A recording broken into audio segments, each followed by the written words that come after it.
gas eat. So, is that your answer? No.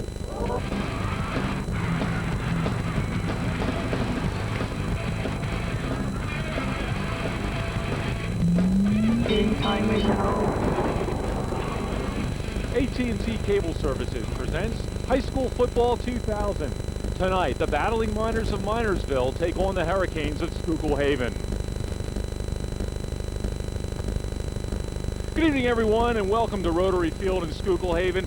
I'm Randy Stevens. Tonight, we renew an old rivalry as Schuylkill Haven and Minersville get together. Chuck Curlin, my partner tonight. Chuck, this game is always a lot of fun, no matter what the records are. But right now, Minersville the better of it. They're 2-0. Exactly. Minersville, a senior-laden team, a lot of experience coming here today. And we talk about the tradition here at Schuylkill Haven. It's going to be a tough one. Schuylkill Haven, a team that seems to play good on their own field. And thinking of these two teams, Minersville has not won here in a long time, and this could be tonight.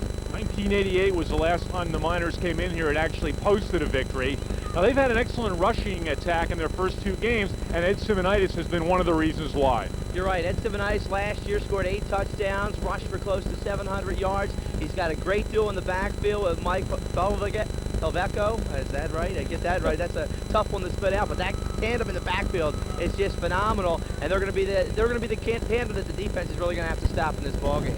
Now, Schuylkill Haven is a relatively young, inexperienced club. They've had a little bit tougher start. They really got it handed to them last week at Marion, 35-7. They're 1-1 on the year. Justin Cook, a key man in their backfield. You're right. Ground game's a big factor also. Cook, a guy who can really break it open for them. If he's able to carry the ball at least 15 to 20 times, it's going to be a good sign for the offense. It's one of the great rivalries in the county. Schuylkill Haven and Minersville. It's coming up next here on AT&T Cable Services.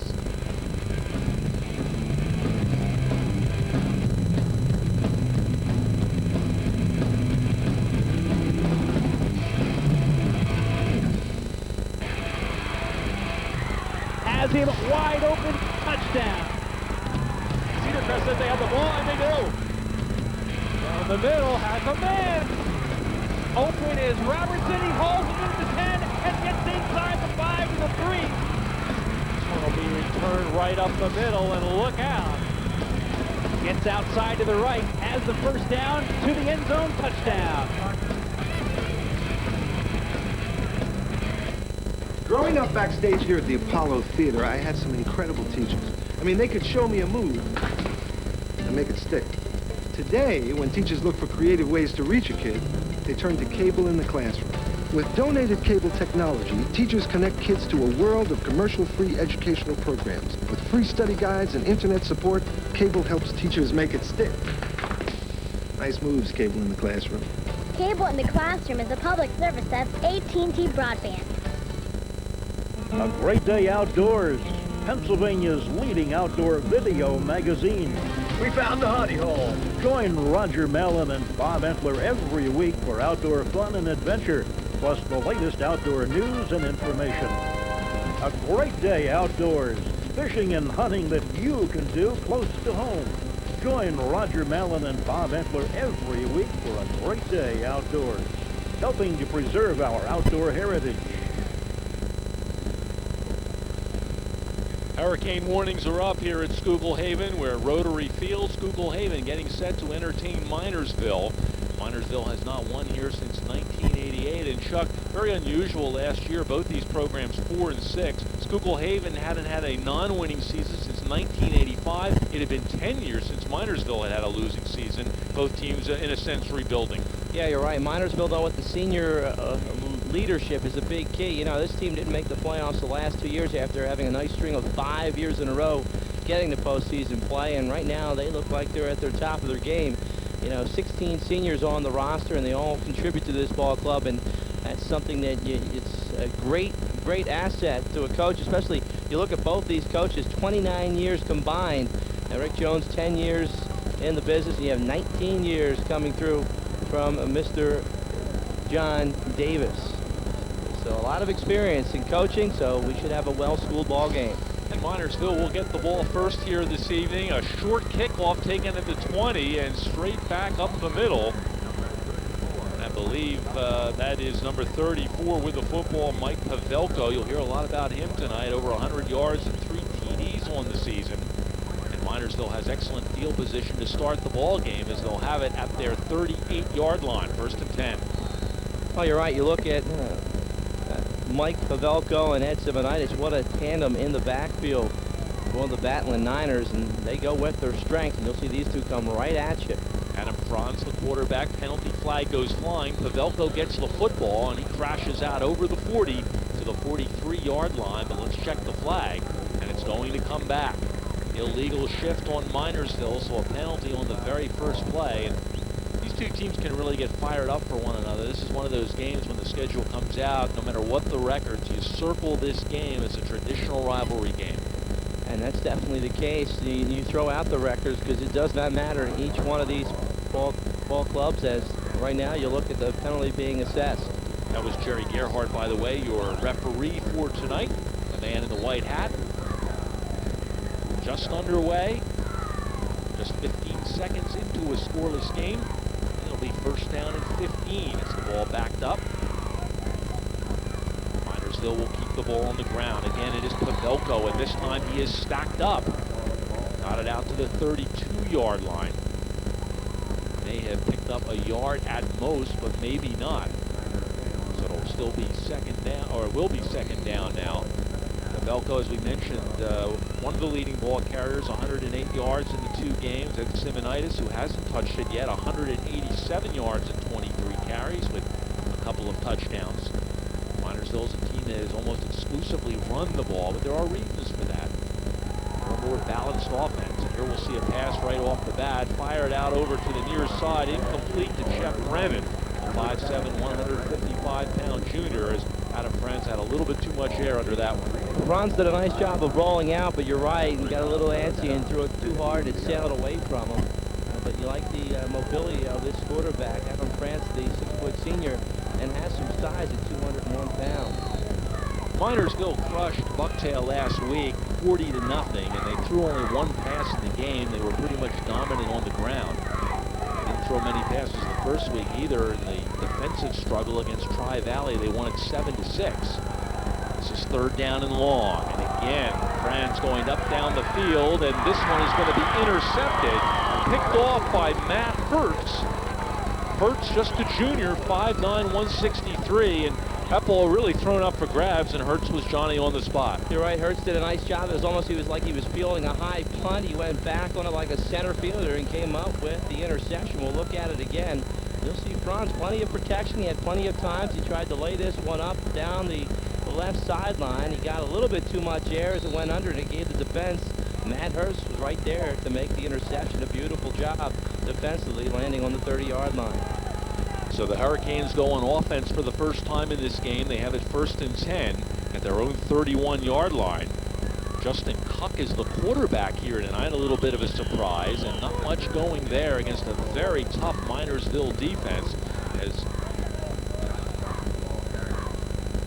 Josh Dott's the ball carrier that time, and we'll take another look.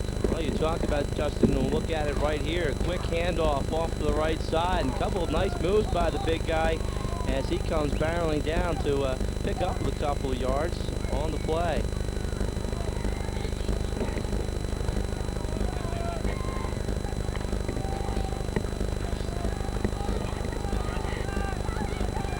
So the first play picked up 2 yards. It'll be 2nd down and 8. Josh Stock in the backfield. He's blocking this time as they hand the ball off to Matt Hertz, and he explodes out over the 40-yard line, and he's got enough yardage for a 1st down. Oh, there it is. Hertz, a big defensive play, and he does it on the offensive end. He finds a hole, and he takes full advantage of it, and he moves the chains. He does a nice job in following the blocking, and led by Josh Stock, the fullback. Another quarterback here this evening, Justin Cuck, number 21. The first 1st down of the game at the 42-yard line. They keep the ball on the ground. Danny Snyder, who is just a sophomore, 5'8", 165 pounds, trying off the left tackle, and gets 2 yards, bringing it out to the 44-yard line. Minersville's defensive front will really test Schuylkill Haven here tonight. Team that has pretty much had its way. The defense has allowed just 6 points in the 2 games. That was in that defensive struggle in week number 1, the victory over Tri-Valley, a game that was played in pouring rain at points.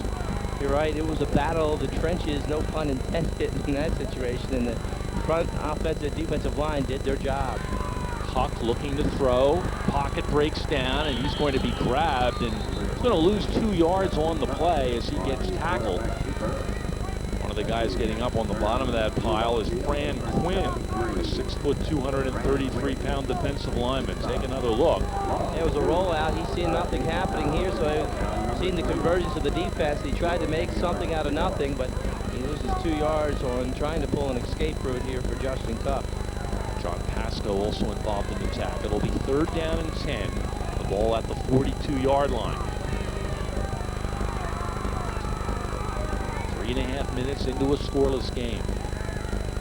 Again, they keep the ball. They'll try to throw a little pass, and a man wide open. And that's the fullback, Josh Stock, who has it. Now, the question is where they spot the ball. It's going to be very, very close to a 1st down. And they'll probably have to measure this one. We'll take a look. The ball just over the 50-yard line, and the chains, which are all the way across the field, will have to come over, but Stock was wide open in the flat. Yes, he was. He pulled out of the backfield and found some room and went to the open area of the field. And you got to give credit to Justin Cock. A nice layup pass and hit Stock right in the hands. I think they have the 1st down here. It's going to be pretty close, but it looks like where they spotted the ball, he should have had it. Yes, Indeed, they do. So Schuylkill Haven moving the football, and the key on this play is a couple of good fakes, and they slip Stock out of the backfield. He's wide open. Oh, you can see the way he rolled out, and Stock, look at that, good concentration, kept the ball in front of him, came down with the reception, and it was good enough for the 1st down. So you gotta like what you're seeing right now from the Hurricanes. They are moving the chains, and the offense seems to be running with Justin Cock at the helm. If he was able to stay on his feet, he would have had a lot of yardage down the near sideline. But instead, he had enough yardage for a 1st down. First time Haven has been in Minersville territory. They're 1st and 10 at the Minersville 48-yard line. They hand it to the man who was in motion. That is Matt Hertz. He's able to pick up a couple of yards off the left side. Pickup of about 3, we'll call it. So it'll be 2nd down and 7. All right, Hertz came around, that 3-back set up, and he was split on the right side, and he came around and picked up 3 on the play. So the offense trying to mix it up and keep this Minersville defense off balance.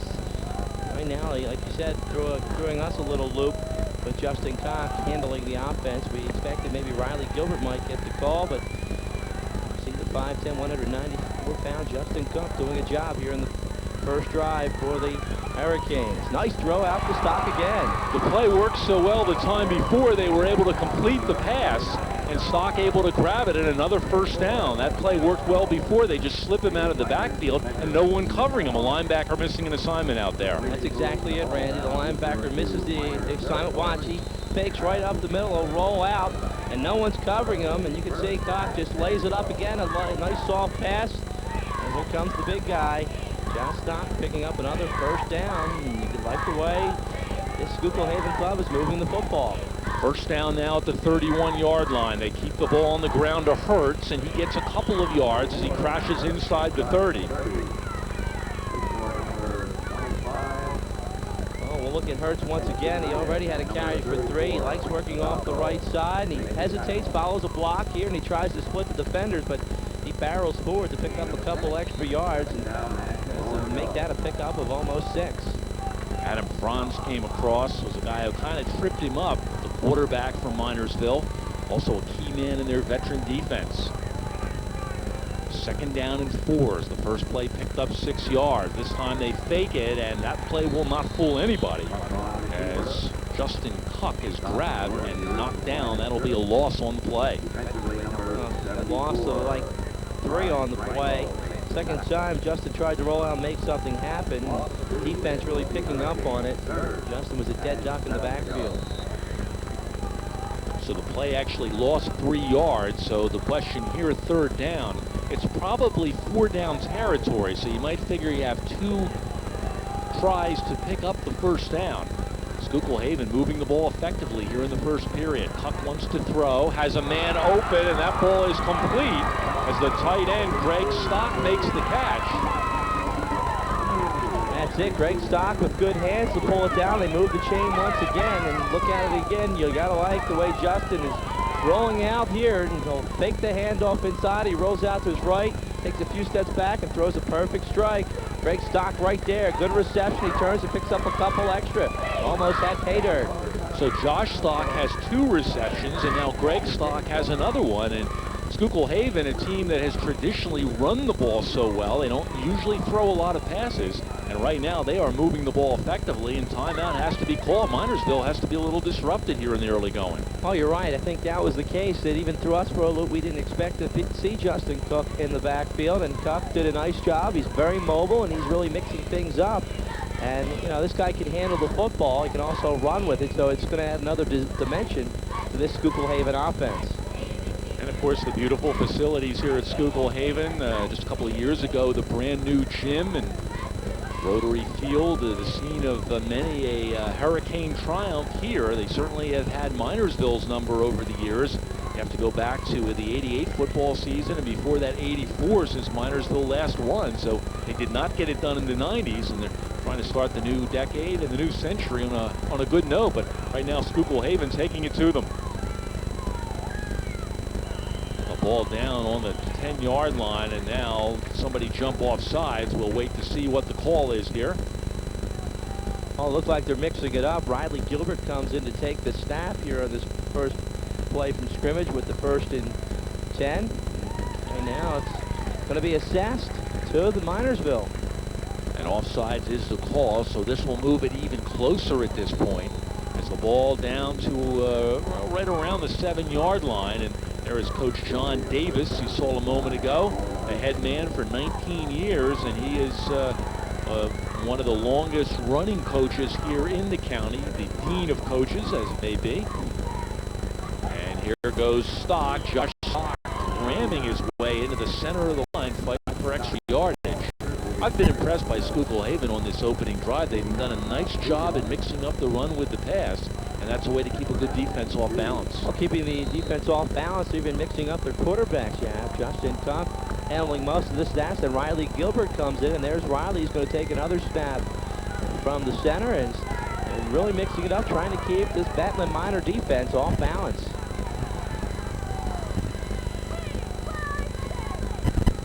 They give the ball off, and into the middle of the line goes Danny Snyder. Well, you have to figure Snyder, who's made some important contributions here in the opening weeks. He's just a sophomore, and this is a kid who, by the time he gets to be a senior, will be one of those guys they look at and say, here's a 3-year starter, a lot of experience, and he's done a good job for them. And they're right in the shadow of the Minersville end zone right now, trying to take it in. 4 minutes and 35 seconds left to play here in the first quarter. It is scoreless, but Schuylkill Haven threatening. They go into the line. Do they have the touchdown? They do.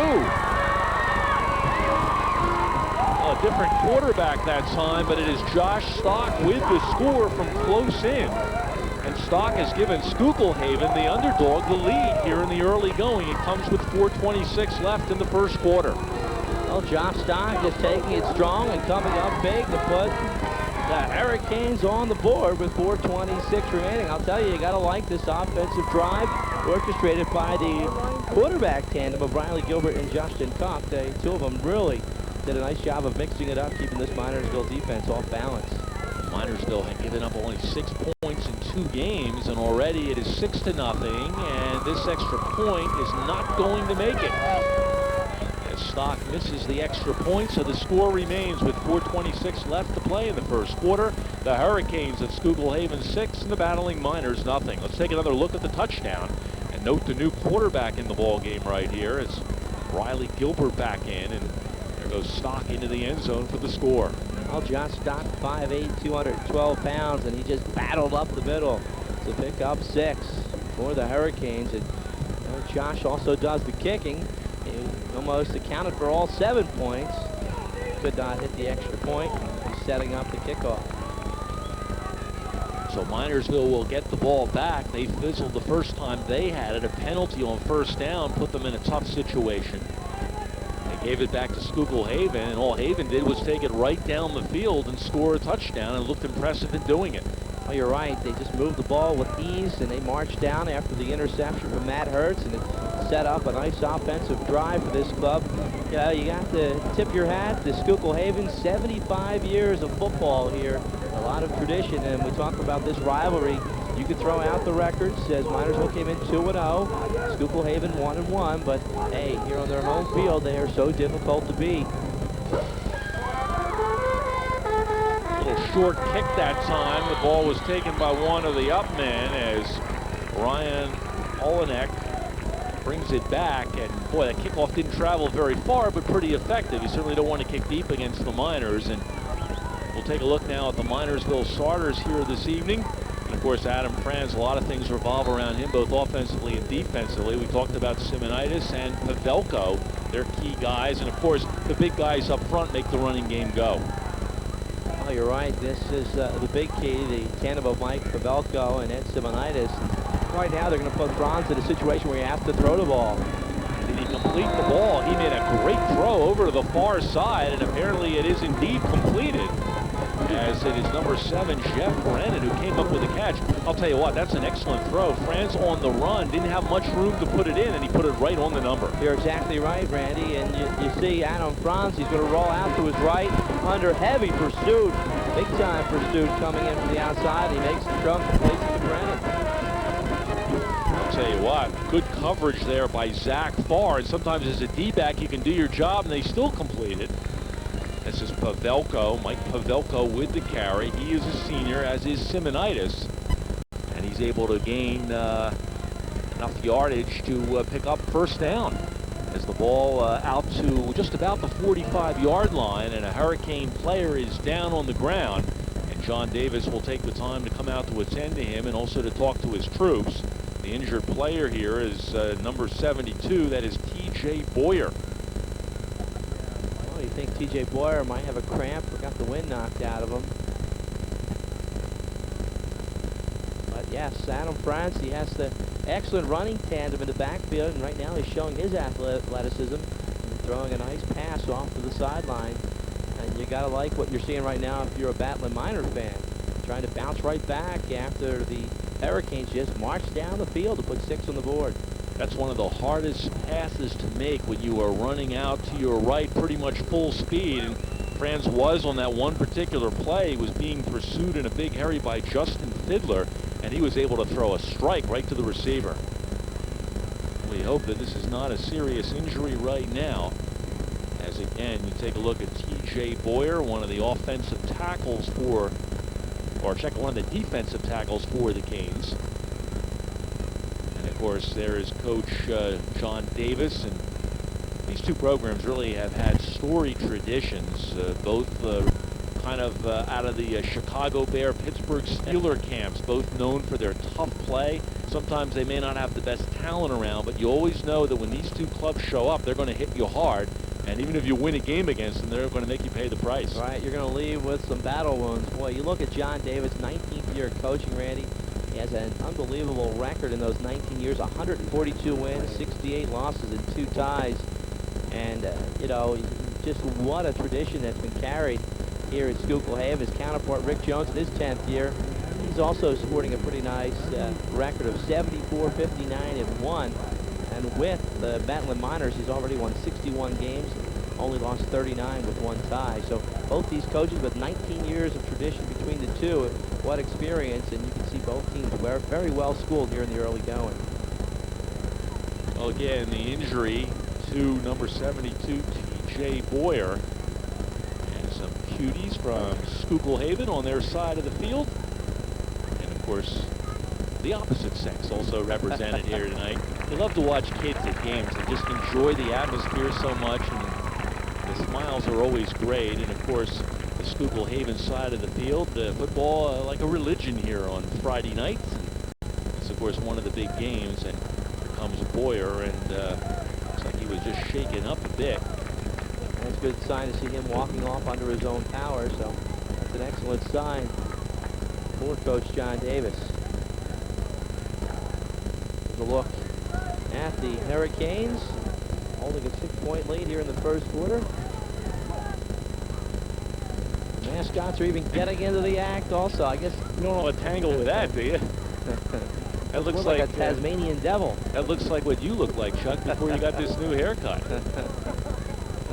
Here comes T.J. Boyer off the field, and will be set to go now. 1st and 10, the ball just short of the Minersville 45-yard line. And I'll tell you what, weather-wise, it begins to feel like the football season. We did a game a couple of weeks ago at Blue Mountain. It felt like even baseball teams wouldn't want to be out there on a hot, humid night. You're right. With the rain, and feels a little bit like fall in the air right now. They keep the ball to the outside, and brought down just before getting to midfield that time is Pavelko. Some good faking inside. You're right, a couple of nice moves by Mike Pavelko. He picks up 5 yards on the carry. A couple of moves off the right. We'll take a look at it. You'll see Adam Franz with the straight handoff here, faked up the middle, and you can see Pavelko taking off to the outside, breaking a couple of tackles and picked up a couple of extra yards. Pavelko again with the football, and this time he crashes into Schuylkill Haven territory. Got about 3 yards on the play. We'll see where they spot it.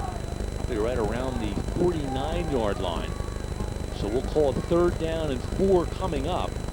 2 minutes, 42 seconds left in the first quarter. The Hurricanes struck first on a Josh Stock touchdown run of 2 yards. Missed the extra point, though. Now Minersville trying to answer the call right here. They'll go to the air. A little bit of play action this time. Across the middle, a receiver got knocked down, but no flag. Incidental contact there. And again, Schuylkill Haven has held on defense. You're right. Pass intended for Justin Quince, a 6'4", 182-pound junior. And you'll look at it again. Adam Franz going back. He has some great movement in the pocket. He goes back and sets up. Has a hard throw across the middle, but over the outstretched arms of the big guy. Justin Glitch could not come up with the reception thrown over his head. So in punt formation as the Miners will kick the ball away. Intercepted pass the first time, and the kick coming up, and coverage a little bit late getting down the field, and picking it up and trying to get some yardage is Zach Farr. He does a nice job returning it, gets it back out to the 29-yard line. You're right, a couple of nice moves. John Poza with the punt as he set it up high, but like you said, the defense did not get down in a hurry. They sort of got caught up watching the punt. He got good hang time, and nice return inside to pick up a couple on the play for Jack Farr. So 2:10 left to play, first quarter. Schuylkill Haven with the ball and a 6-0 lead. And back at quarterback is going to be Cuck again. He had been taken out momentarily. A little bit of a surprise. Riley Gilbert was the quarterback when they actually scored the touchdown. Not much going here for Josh Stock, who gets thrown back.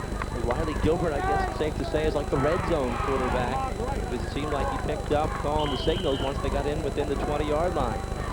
We're not exactly sure what the rotation is, but here Cuck will try to hand the ball, just a quick hitter, and Minersville's defense interiorly just so tough right there. As you see a host of tacklers, number 7, Jeff Brennan, Adam France was there, as was number 73, Fran Quinn.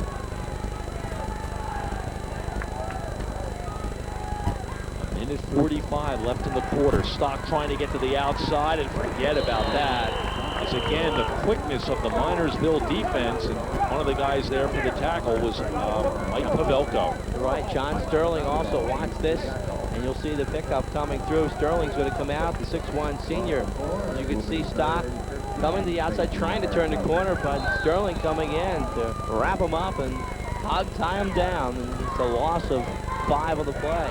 John Sterling with a nice defensive play, and they strung that out, and not enough speed that time for Josh Stock to turn the corner. So the play losing a bit. Ball 3rd down now and 14.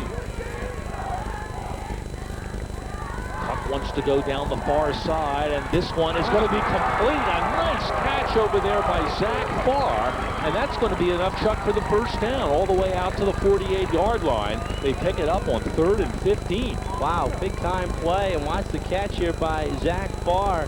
The 5'10", 168-pounder on the outside, outside. Good throw by Cook, and you'll see him lead him up and catch it over the shoulder. And you see the defense right there on top of him with Ray Snyder right there, but a nice catch from Zach Barr to pick up the first down. Ray Snyder was right there in perfect position. They still completed it over him. This time Cook is hit as he attempts to throw. He was going to lock the ball. And no flag coming in, although Cook wants one. He thought he was hit after the play. One of the guys who arrived there from Minersville was number 35, Joe Davis. I'll tell you what, in the years that we have seen John Davis football teams here at Schuylkill Haven, it's always run, and run some more. And this team very much balanced, and they're doing a great job with the pass. Take a look here, and that's not what Cook is complaining about. He was hit legitimately. It's afterwards here, and unfortunately we don't see it in our picture, but he thought he was hit after the play had been whistled dead. They try to get to the outside, and that's not going to go anywhere as Matt Hertz is taken down. They do get, well, maybe 2 yards right up to midfield. Yeah, you're right around 2. Matt Hertz with the quick pitch, so you're right. You can see John Davis really opening the offense up. He's pulling out all types of plays from the playbook, trying to keep this Battling Miner defense off balance. And right now, he seems to be doing it well. As the Battling Miners seem to be somewhat confused defensively because the Hurricanes have had no problem moving the football. They may not get another play off. The clock will expire 1 second, and that is it. The end of the first quarter. A bit of a surprise. Schuylkill Haven 6, Minersville nothing. We'll come right back on AT&T Cable Services for the second quarter after these messages.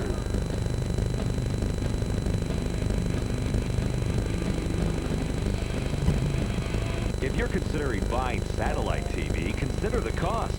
First, you need the dish and a receiver box. And if you want to watch more than one show at a time, you'll need another receiver box for each TV in the house. Then there's programming fees for all those TVs and the hassle and expense of installation. With cable TV, we invest in the equipment so you don't have to. There are no high upfront costs, and professional installation is easy and inexpensive. Cable TV, the best value, the best choice. Growing up backstage here at the Apollo Theater, I had some incredible teachers. I mean, they could show me a move and make it stick. Today, when teachers look for creative ways to reach a kid, they turn to cable in the classroom. With donated cable technology, teachers connect kids to a world of commercial-free educational programs. With free study guides and internet support, cable helps teachers make it stick. Nice moves, cable in the classroom. Cable in the Classroom is a public service that's AT&T broadband. Well, the start of the second quarter here at Rotary Field in Schuylkill Haven. It is 6-0. The home team Hurricanes out in front. And the Hurricanes have looked impressive so far, effectively mixing the run with the pass. As we start the second quarter, they are in midfield, the Hurricanes. It's 3rd down and 8. 6-0 Schuylkill Haven. How about this? Cook out of the shotgun. First time we're seeing this formation. Oh, the defense. Maybe the last time. Right on top. The defense crashing through. Franklin right there to make the play. Mike Pavelko, number 34, got there as well. Take another look as well. We won't get a chance to see the replay, but Pavelko, this was, oh man, Quinn got there, Pavelko got there, and that was one of those plays where you try to disguise it. It's like really a quarterback running play, but Minersville not fooled at all. They're going to go for it here on 4th down. Well, they're going to shift into punt formation, and we'll see if that confused them. If it is offsides against Minersville, it would still not be enough for a first down, as the play before had lost 3 to make it 4th and 11. And we'll see what the call is here.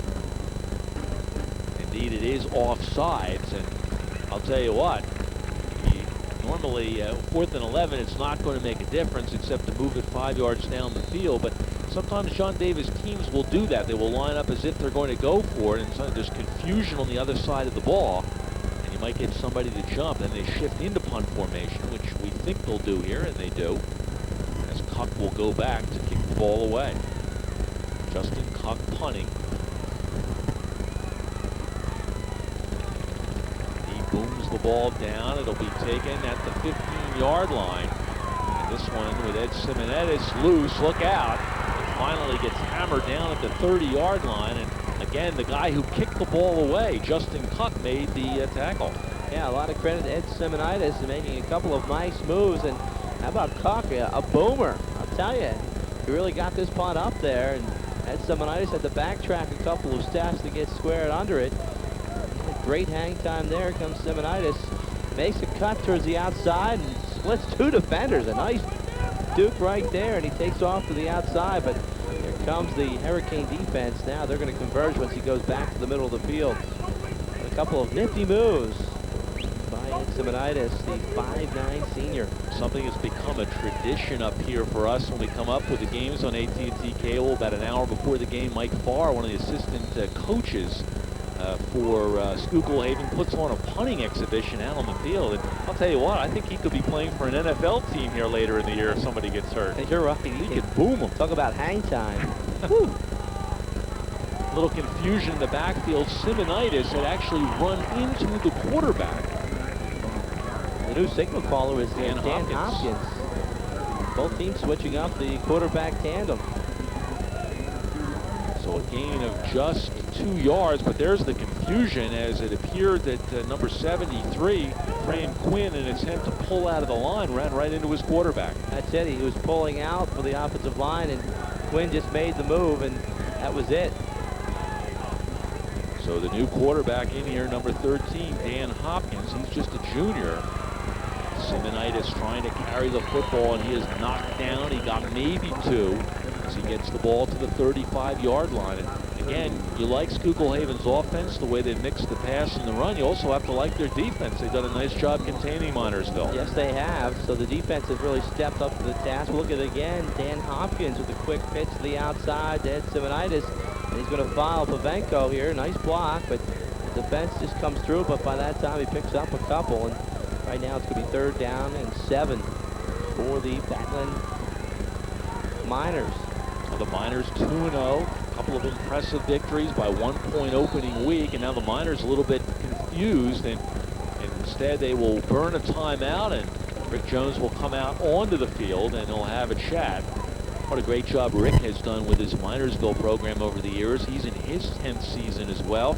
And this is a team that got to made a lot of playoff appearances in the 90s. Yes, they were. A team that just made a string of 5 in a row. And seemed to get the postseason play year in and year out until the last 2. They struggled a bit, but right now you can see the senior leadership trying to make some noise here in the 2000 season. They jumped off to a nice start. They come into this ball game 2-0. Cheerleaders for Schuylkill Haven as they try to rev up the crowd. 9:34 left to play here in the second quarter. Schuylkill Haven with a 6-0 lead. Josh Stock scored from close in on a rushing touchdown. The extra point missed. Minersville's offense has not done a whole lot here. A big situation. 3rd down and 6. They need to get the ball just over the 40-yard line for a first down. Quarterback Franz back in. A flag goes down. The throw over the head of Mike Pavelko. Usually that flag thrown in the area where it is offensive holding, and we'll see what the call is. Indeed, that is the call. And I would imagine that might be declined. It would force a 4th down and make them punt the ball away. Yeah, in this situation, I would decline. We'll look at it again in the shotgun. Adam Franz back in. He rolls out to his right, and you can see the defense converging. There was a hold not shown there. As the ball was still thrown over the hands of Mike Pavelko. Nonetheless, and will decline the penalty, so it will be a punting situation now for Minersville. Sophomore Nick Bolts, number 88 for Schuylkill Haven, was getting heavy pressure on Adam Franz and forced him to unload that ball, and he may have been the party that was held. So Minersville's offense a little bit stagnant here in the early going, and they'll have to punt the ball away with 9.5 minutes left in the first half. A decent kick and a quick takedown there as upon catching the ball, number 82, Zach Farr, got thrown down immediately. Yeah, Mike Pavelko was right there. Great coverage on the punt. We'll look at it again. A boomer gets a little bit of height here, and you'll see Mike Pavelko, keep your eye on him. He's right there to break the block, and you're right, I'm pulling down Zach Farr. So good coverage on the punt. Special teams might play a major factor in this ball game because it is closely played to the shirts. They're right on top of one another. Minersville has been able to do relatively little on offense so far. Schuylkill Haven has had the Minersville defense a little bit off balance in this game. Keep the ball on the ground with Josh Stock. He crashes off the right side, maybe got 2 yards on the first down play. In fact, we'll give him 3. It'll be 2nd down and 7. Well, Josh Stock has been really the workhorse in this offense for John Davis. He's carried the ball now 5 times. He's also caught a couple of passes in the backfield, so he's been the focal point thus far for this Hurricane offense. They've been mixing it up, and Josh Stock has been the guy doing the job. He's made a couple of nice receptions. And hats off to this guy, Justin Cook. I'll tell you, Cook doing a nice job. He's 2 for 2. A couple of big passes to actually make that 3 for 3. They fake to Stock, and Cook running for his life over on the side, and Minersville not fooled by the fake that time as they pursue Cook. And Cook maybe gets a yard. We'll see where they spot the ball, but not much more than, actually might have lost a couple of yards. Take another look. Yeah, I think you're right. There's the fake hands off inside the Stock, and it's a quarterback keeper, but no bite here. You're right. Jeff Brennan was right there to force him outside. See the nice tackle down. Also on the play, Ray Schneider to pull him through along with Joe Davis. And a nice job because everybody stayed at home. Everybody stayed in their lanes, and they just pursued all the way across the field. This one is going to be incomplete. Ball was intended for Zach Farr, and I think even if he makes the catch, he's already out of bounds. You're right. It was led a little bit too far for Zach Farr. No pun intended there, but you got to like what Cook has been doing. Justin laying it up again, giving some time for his receiver to get under it. He likes working that sideline pass, and here it is. A lofty pass with athleticism, a big play here, but he just led his receiver just a bit too far for Zach Farr.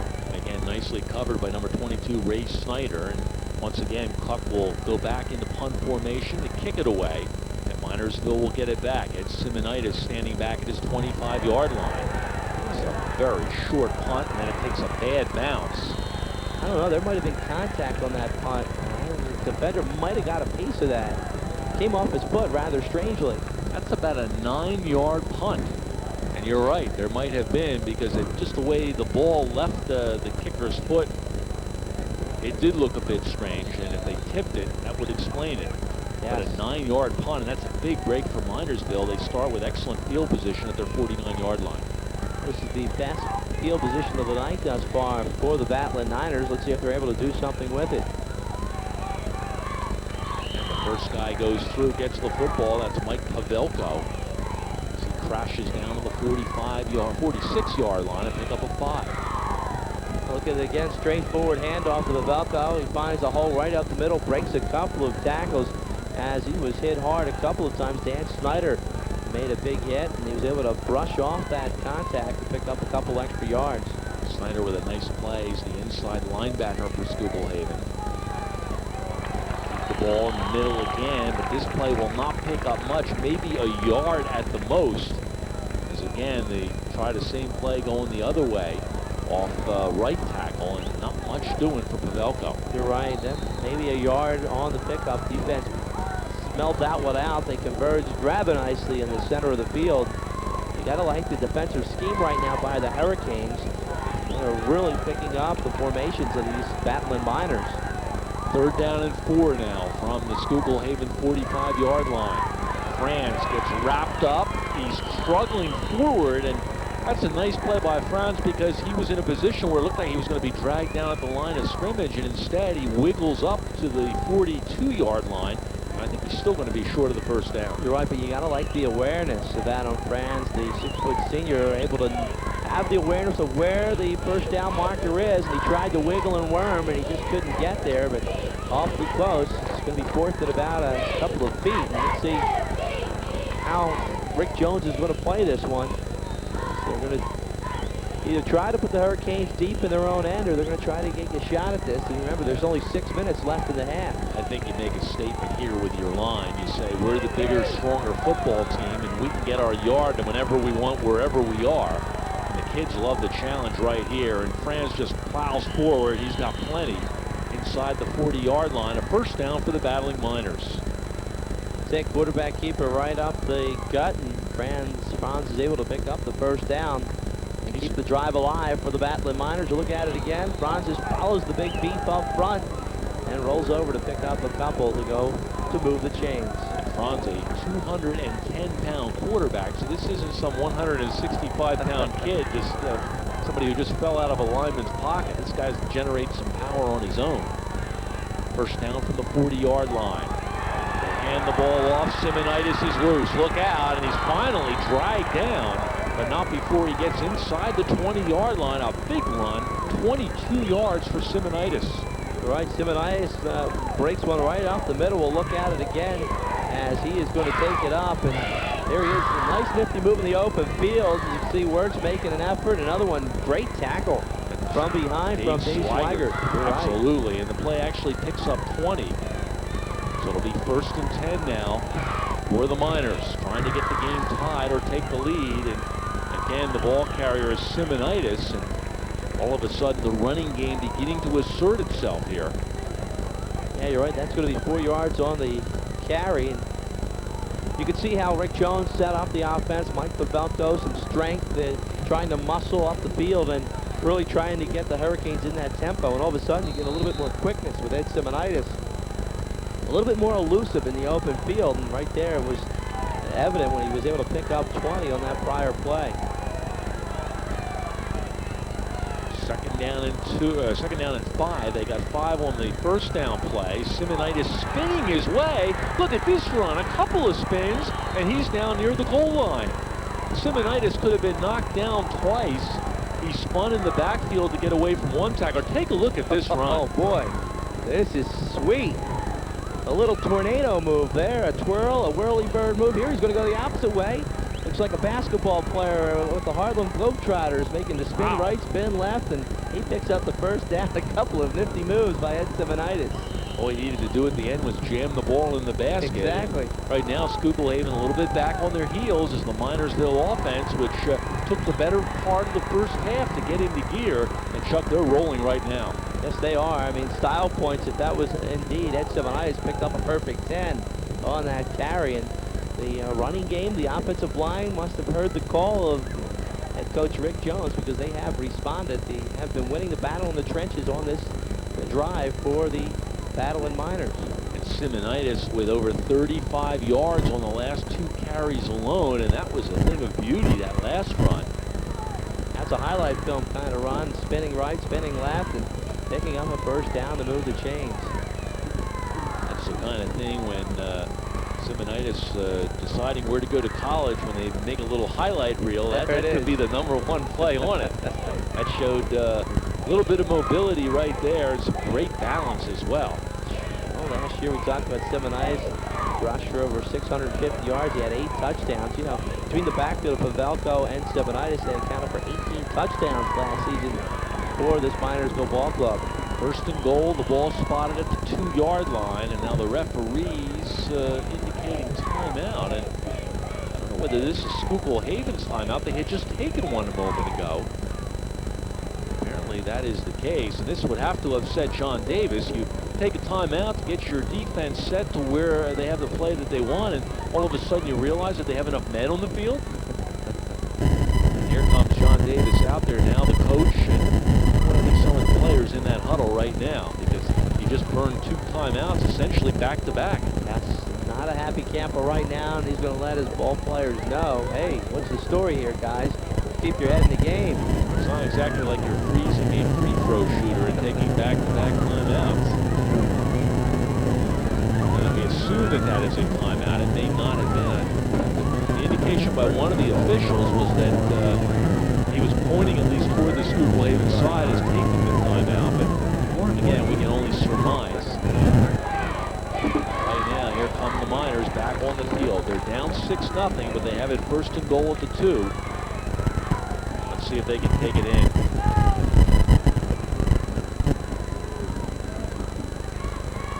Simonitis, he's done the bulk of the ball carrying, and he is in for a touchdown.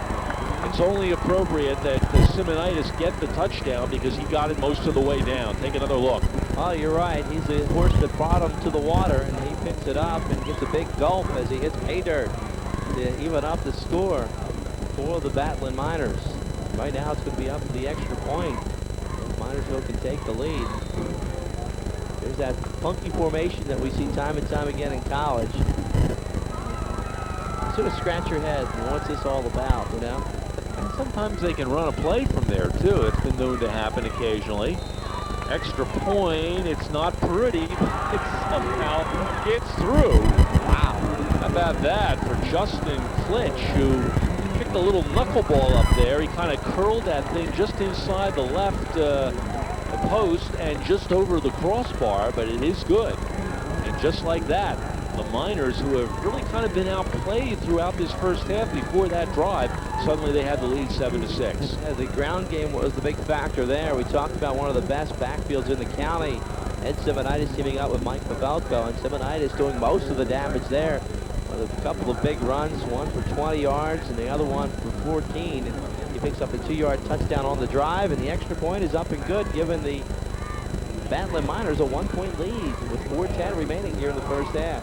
And there is Ed Simonitis, who has 2 TDs and now actually 3 on the season, 2 coming into tonight. He was the leading ball carrier with 187 yards. And the last 3 carries on that drive, he picked up the 40 yards that took them in. You're right. Yeah, some fancy footwork from the big guy, Simonitis. 5'9", 167 pounds, so there's some quickness, and he really has good field awareness. You see side to side. That's exactly what he did. He was able to be very elusive in that last drive from Minersville. Now a penalty flag goes down, and offsides will be the call, and they'll have to kick the ball over again. So this will move it back to the 35-yard line for the kickoff. Well, Minersville has answered the call, and now the onus goes back on Schuylkill Haven. Again, as much as they dominated, they were only able to get a 6-0 lead, and when Minersville eventually did put together a good drive, they were able to go down and take the lead. Yeah, a couple of big runs, and you know, they did it all on the ground, and that was the big key. They kept the ball on the turf, and they were able to take full advantage of that offensive line. Big guys up front cleared the way for Pavelko and Simonitis. They were able to put some points on the board. On the contrary, you look at the Minersville side, and there's a little bit of relief because they know for about a quarter and a half they were outplayed in this game. And to be able to get the drive finally put together and to take a 7-6 lead, they have to feel better about starting from square one.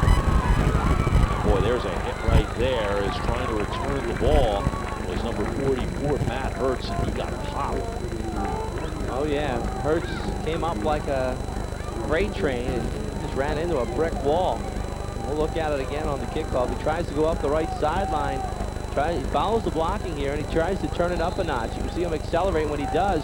All of a sudden, the defense just says, whoa, you ain't going anywhere. Justin Klitsch was right there to make a hard hit. And he was the kicker, too, so he got down in a hurry. Now the ball in good field position. Schuylkill Haven at the 42-yard line. 4:04 left in the half. For the first time tonight, Haven trails the Miners 7-6. They've been very good throwing the football early.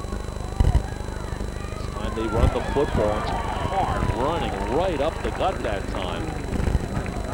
I'll tell you what, no dancing around there, as looked to be number 30, Danny Snyder, who took the football. And he just bulled right ahead. You're right. Oh boy, he ran into Adam Franz, boy. You're not kidding. Pickup of 6 on the play. It'll be 2nd and 4.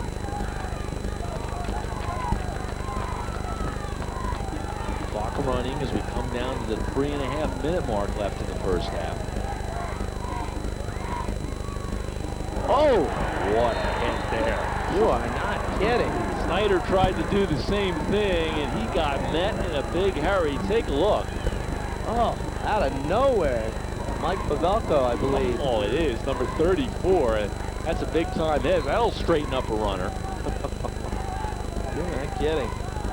Snyder running hard, and Pavelko coming the other way. And this is what football's all about right here. Oh. Bang. That's a John Madden hit. Pavelko just made the All-Madden team with that hit. Crash test dummies there. Boom. I'll tell you. Really like an automobile getting tested for impact. And a little jump right there, and if indeed Minersville jumped off sides, that would make it a first down, because it's 3rd and 5.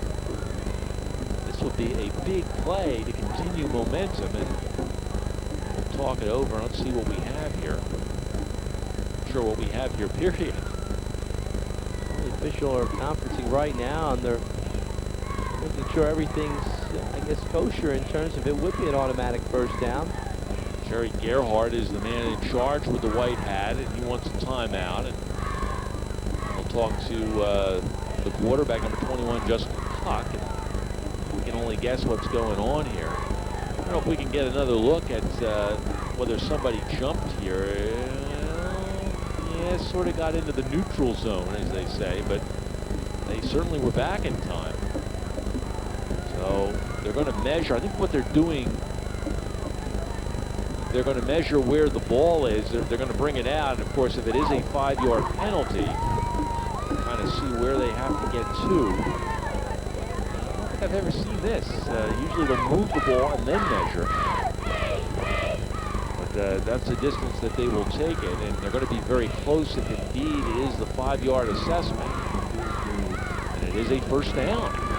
So that's a big play. See, what they did is they measured and then they moved the football. The thinking is if you pick the football up and try to take it 5 yards, you're not going to get a very accurate read because it's going to be a couple of inches off. So what they do is they measure it exactly where it is, and they measure it 5 yards knowing they're going to move it. And once they determined it was a first down, then they move the football. That's a good play, heads-up play by the refs. Yep, right on the mark. And it moves the chain for the Hurricane.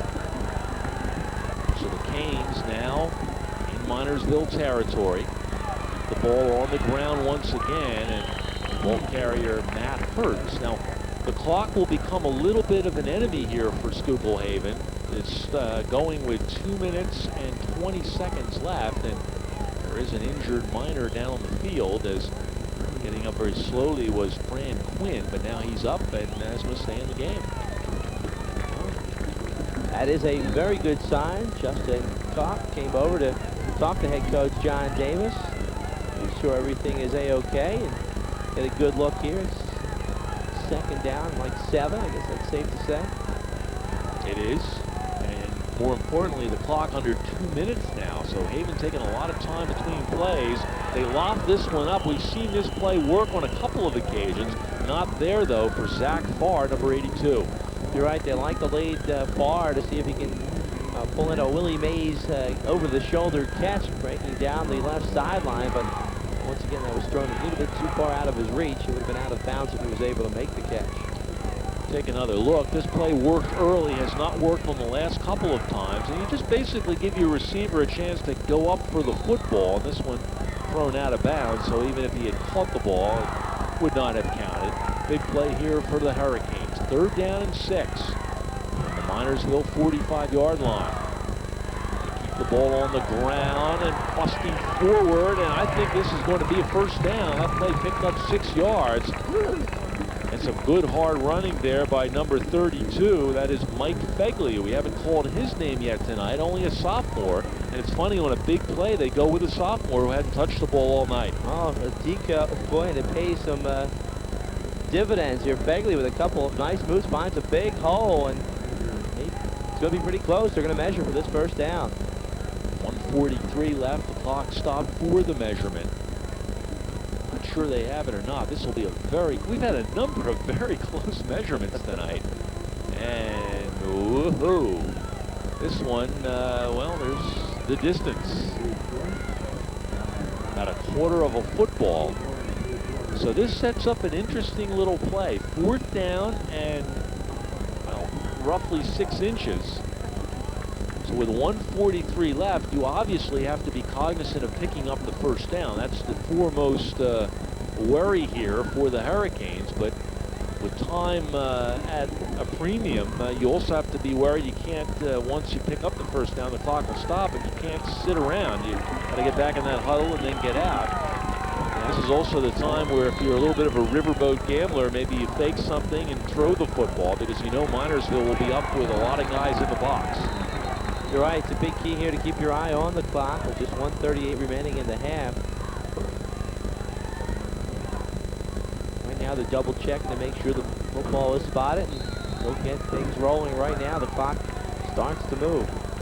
Jerry Gerhardt has had a number of close measurements tonight. You're not kidding. Here we go. 4th down and about 6 inches. You've got literally 10 guys up.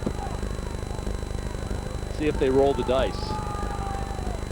Trying to draw them off sides, and finally it is Justin Cuck who speaks for the first down. So that'll stop the clock with 1:13 left to play here in the first half. And they did the conservative thing and probably the wise thing. Get that first down and cue it up again. Yeah, all right, clock management's going to be a big key, Randy, as you'll see the quarterback keeper right up the middle, and he keeps those legs churning to pick up a couple of extra yards to pick up the first down. Smart, heady play. Justin Cuck. Usually a quarterback knows just about what he needs. You're not looking to break one there. You're just looking to roll up the back of some offensive lineman.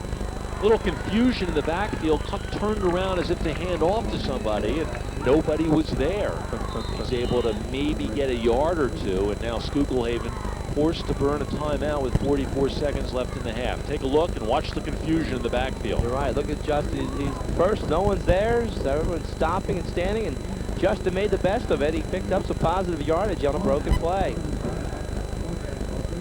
Of course, John Davis, who has been in this situation in 19 years of coaching, trying to beat the clock down the field. His team really has dominated the first half, at least the first quarter and a half, and yet the Canes, after the Miners drove down the field to score a touchdown with 4 minutes plus left in the second quarter, Miners have the lead, and Canes just trying to get down the field and maybe take the lead before the half ends. That would be a big emotional lift for this ball club going into halftime if they're able to put some points on the board with just 44 seconds left.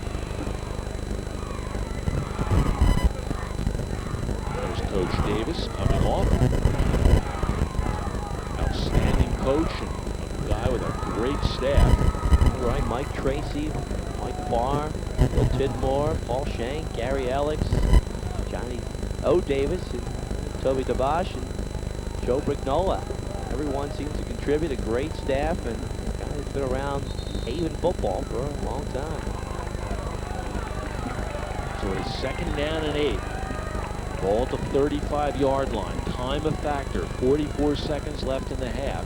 Schuylkill Haven trailing 7-6. Cuck to throw. Lofts it down the field. A man open. And just a little bit out of the reach of number 82, Zach Farr. He had his man beat that time.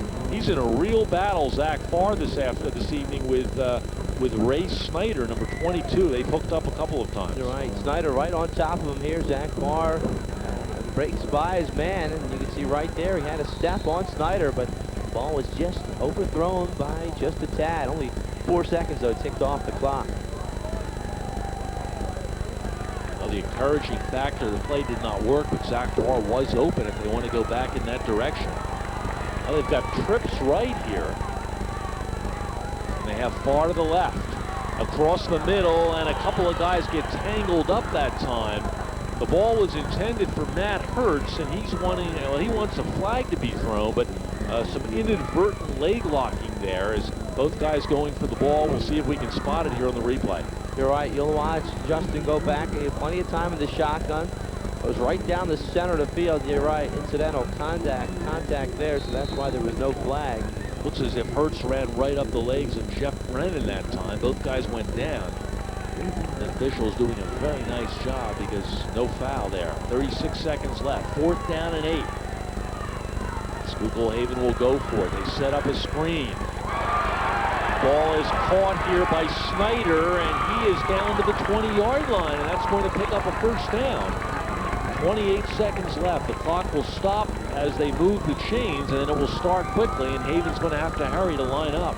Nice play call right there. You're not kidding. What's that? 18 yards on the play to pick up the first down. Let's see if they spike the ball to stop the clock. That's exactly what they'll do with 24 seconds left in the first half. And this is a very nice drive by Schuylkill Haven. After the touchdown was scored at the 4:14 mark, Haven has come right down the field. You're right. You're looking at Josh Dancock, and every pass he's completed here in the first half, he's completed 5 of them, have all been for double digits in yardage. And you'll look at the pressure coming in. He sucked the defense in, set up the screen, and you can see the sophomore taking off. Snyder just taking off with the football. Danny Snyder just exploding down the right side to pick up the first down. Mike Pavelko ending up having to come back and make the tackle. Again, the linemen get so anxious when they think they've broken through and beaten their man. A nice little play call. Well, that's not a screen. A couple guys lost their assignment into the end zone and contact in the end zone, but no call. Jeff Brennan was right there covering Matt Hurts, and no flag again. Matt's been into a couple of tough plays here. There has been some contact on a couple of passing attempts, and no flag has been thrown. But you got to like the elusiveness here of the senior quarterback, Justin Cook. He really does a nice job rolling out to his right and to his left. Now it is 3rd down and 10. Remember, the first down play, they spiked the ball to stop the clock. The second down play incomplete, and now 3rd and 10 with 17 seconds left in the half. Their field goal kicker, well, out of his range, but they figured 2 more plays to try to get to the end zone. Hockett in the shotgun, under heavy pressure, throwing into the end zone, and a flag this time will be thrown. And this will be defensive interference as Zach Farr was grabbed. And remember, it will not be at the 1-yard line like it is in the pros. This will be assessed from the line of scrimmage, so it should move the ball to the 10-yard line. Oh, Randy, you talked about the, I guess, the confrontation with Zach Farr and also with Ray Snyder. And this time, Ray got his hand caught in the cookie jar. We'll look at the interference once again. Zach Farr cutting right down the center of the field. Will make a slant towards the end zone. Watch Ray Snyder, number 22, and there's a little bit of a contact from behind. And flag thrown right there, right in front of the official. So it will be another first down, but just 13 ticks of the clock remaining here in the first half. Now it should be a first down. In fact, the scoreboard has now adjusted to that. 1st and goal from the 10-yard line with the ball, the nose, I believe, just inside the 10. And now timeout has been taken, I think this time by Minersville. So Schuylkill Haven's offense will come over here. Now, the thing that you have to be careful of, and I think they have 1 timeout left, but we'll have to check that. The thing you have to be careful of is if you run the football, if you don't have a timeout, you're never going to get set up again. So if you throw the ball, make sure you throw the ball in the end zone so it's either caught or incomplete. That will stop the clock, and you can probably milk 3 plays out of this if you do that. Yep, you're exactly right. If you do run the football, make sure you run towards the sidelines to stop the clock, especially if Cook is rolling out and trying to make something happen and create. He knows there's no one there. Either throw it in the end zone to stop the clock or get out of bounds as quickly as possible. Whether Schuylkill Haven scores here or not, you have to be impressed by the way they have come down the field after giving up a touchdown, which put Minersville ahead. This has been a nice drive, just over 4 minutes. Of course, the clock a problem, and you're up against a very good defense in Minersville. And really, this whole first half has been dominated by Schuylkill Haven. You're right. The mixing of plays offensively has been the big key. They've been able to set up the run with the pass, and you got to like how Justin Cook has taken control of this offense. Right now, here's a big play with 1st and 10 with just 13 seconds left in the first half. Well, the field shrinks a little bit down in the red zone. Let's see what they have in mind. The new quarterback, he throws and overthrows his man as they have Riley Gilbert in the game, and that time he was intended for the man who had been the quarterback, Cook, and he was covered nicely by number 80, Justin Klitsch. Take another look. Well, Riley Gilbert looks to be the red zone quarterback. He tried to get it to the guy who got them to the dance here, Justin Cook, but just threw it out of the arm's length of Justin. He wanted an interference call once again. He thought there was a little bit of contact on that play. You had one receiver running a post pattern, and they tried to get Cook into the area where it had been vacated, and they just overthrew him. 9 seconds left. Second down and goal, just inside the 10-yard line.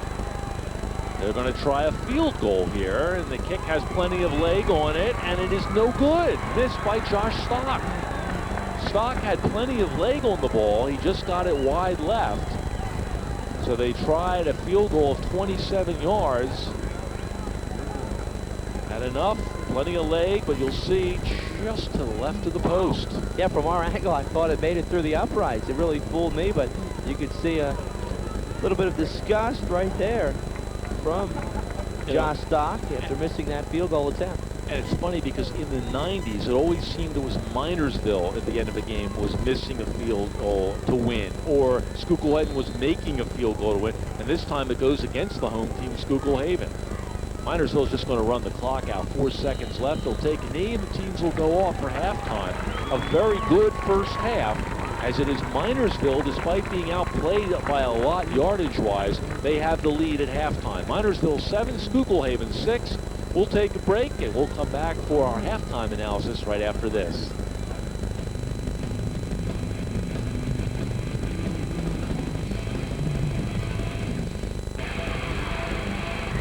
Has him wide open, touchdown. Cedar Crest says they have the ball, and they do. Down the middle, has a man. Open is Robertson. He holds it into the 10 and gets inside the 5 to the 3. This one will be returned right up the middle, and look out. Gets outside to the right, has the first down to the end zone, touchdown. A great day outdoors. Pennsylvania's leading outdoor video magazine. We found the honey hole. Join Roger Mellon and Bob Entler every week for outdoor fun and adventure, plus the latest outdoor news and information. A great day outdoors. Fishing and hunting that you can do close to home. Join Roger Mellon and Bob Entler every week for a great day outdoors, helping to preserve our outdoor heritage. Expand your world. Expand your mind. Learning takes off with Education Showcase, a monthly guide to the best educational resources for families and schools. From award-winning programs to award-winning teachers, the best of TV and the best of the web. Get in on the adventure. Tune in or log on and find out how to turn kids on to learning. Watch Education Showcase. Expand your mind.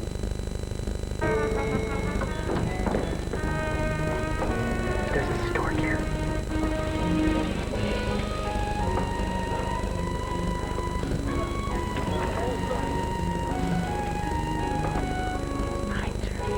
Get out of here.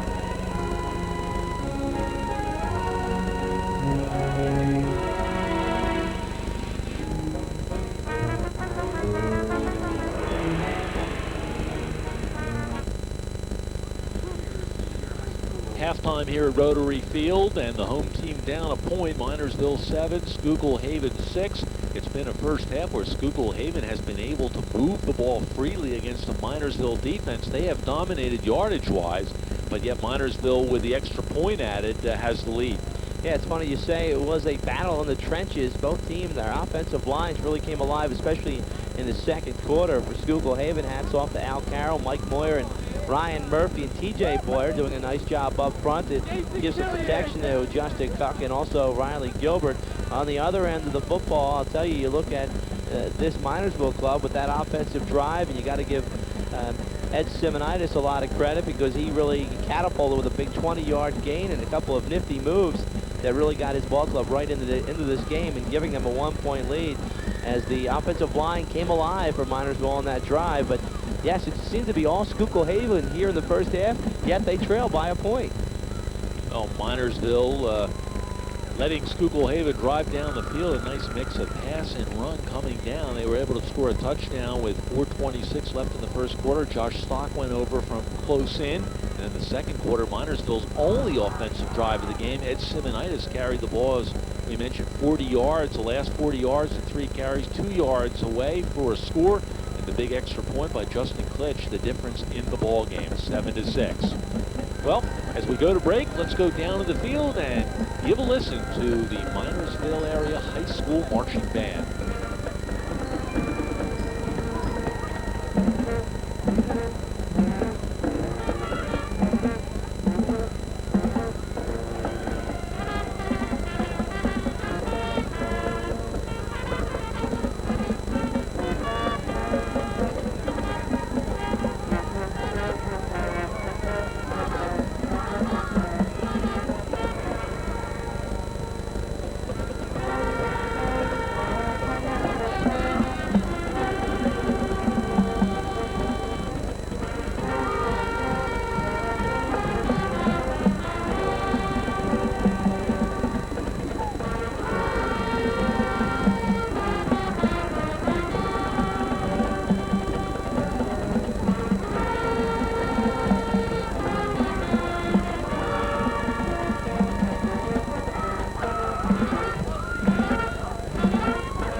don't know how we would have paid for college tuition without TAP. Thanks to TAP, we have peace of mind. The way the TAP program works is you buy your education for tomorrow at today's prices. As a grandparent, it's nice to provide for their future. We're assured that we've given them a gift that will last a lifetime. With TAP, we don't worry how we're going to pay for our kids' college. It's taken care of. It's guaranteed, it's safe, and it's done. TAP may be the answer for you, too. To join these TAP families, call today. A great day outdoors. Pennsylvania's leading outdoor video magazine. We found the hottie hole. Join Roger Mellon and Bob Entler every week for outdoor fun and adventure, plus the latest outdoor news and information. A great day outdoors. Fishing and hunting that you can do close to home. Join Roger Mellon and Bob Entler every week for a great day outdoors, helping to preserve our outdoor heritage. Hi, I'm Pat Murphy-Stark, host of The Movie Loft. Join me this month for an inside look at some of the great movies available in September on pay-per-view. Hits like Erin Brockovich, Scream 3, The Whole 9 Yards, The Beach, and many more. So if you want to watch Hollywood's biggest hits anytime without having to leave your home, then be sure to give pay-per-view a try.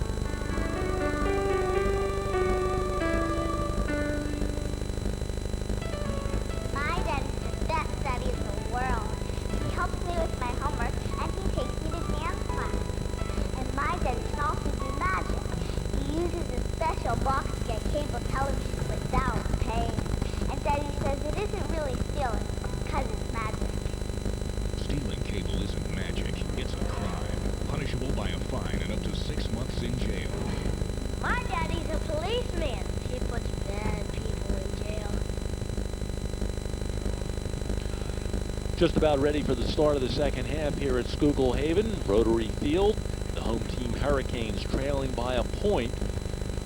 Schuylkill Haven, Chuck, will get the ball first, and despite being down a point, they have really been pretty dominant here in this first half. They have managed to move the ball up and down the field. They've run it well. They've thrown the ball very well, and they were knocking on the door. And a kick at the end of the half, a field goal attempt at 27 yards by Josh Stock had plenty of leg in it. It was just wide left, and that's really the difference in the game.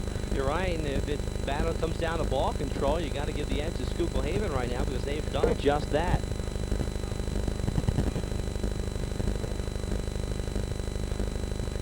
So here we go. Justin Klitsch will kick off, and Justin Klitsch, a key man in this game, was his extra point that is the difference. Schuylkill Haven scored first on a Josh Stock touchdown run. They missed the extra point.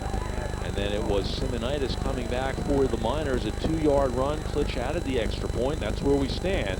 And the second half underway here at Rotary Field. I'll tell you, Randy, Matt Hurd seems to get every kickoff. It seems to come his way every time. He gets the ball out over the 30-yard line, and that's where Schuylkill Haven will start. So Haven was able to take the ball with 4 minutes and 14 seconds left in the first half and moved down to the 10-yard line before their drive fizzled. And now they'll have the ball again. And Miners have to be a little bit concerned with what they have shown defensively. True, they have limited Schuylkill Haven to 6 points, but they really have given up a ton of yardage. Haven, as we said, effectively mixing the pass and the run. Let's see what they have in mind to start the second half. They'll keep the ball on the ground. This is Justin Koch. He cuts it back up the field, and a nice run out to the 42-yard line, a pickup of 8. You're right, and Justin picking things up right where he left off, moving this offense. The Hurricanes seem to be just keeping the ball, mixing it up in the air and on the ground, and you got to like what you see from the senior Justin Cook. The mark had just got over the 40, so the play actually picking up 7 yards, and there is Coach Davis, the veteran coach. He's got to be proud of his guys so far. They've done a great job on offense.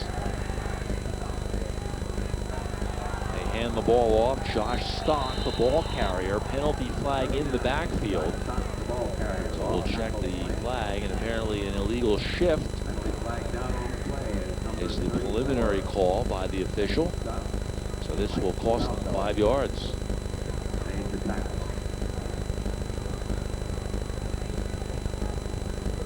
11 minutes, 10 seconds left. And this will move it back 5 yards. Take a look and see. Well, you can't really see from that angle. And Stock getting the ball and just kind of stood up, but the play does not count. Instead, the 5-yard assessment. So instead of 2nd and 3, it's 2nd and 8. We're going to move it back here, and you can see they've been switching quarterbacks. For a moment there, you thought it was Riley Gilbert. And Riley Gilbert not in this time. Justin Cook is going to handle the call.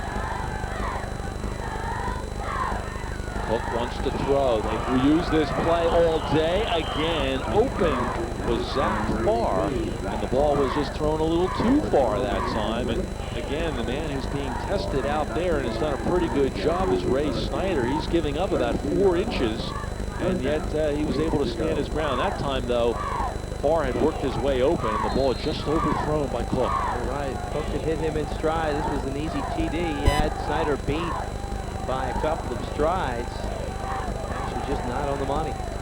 Snyder knew it, and Farr knew it. So the pass incomplete. It's 3rd down and 8. Let's see what Cook has in mind here.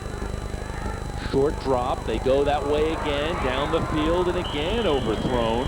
And again, Zach Farr had his man beat. He's getting out there. They can just get him the ball in stride. He could go for the distance. It was Jeff Brennan on the coverage that time around. The 5'7" junior trying to match with Zach Farr. We'll look at it again. An identical play as Farr is getting himself open.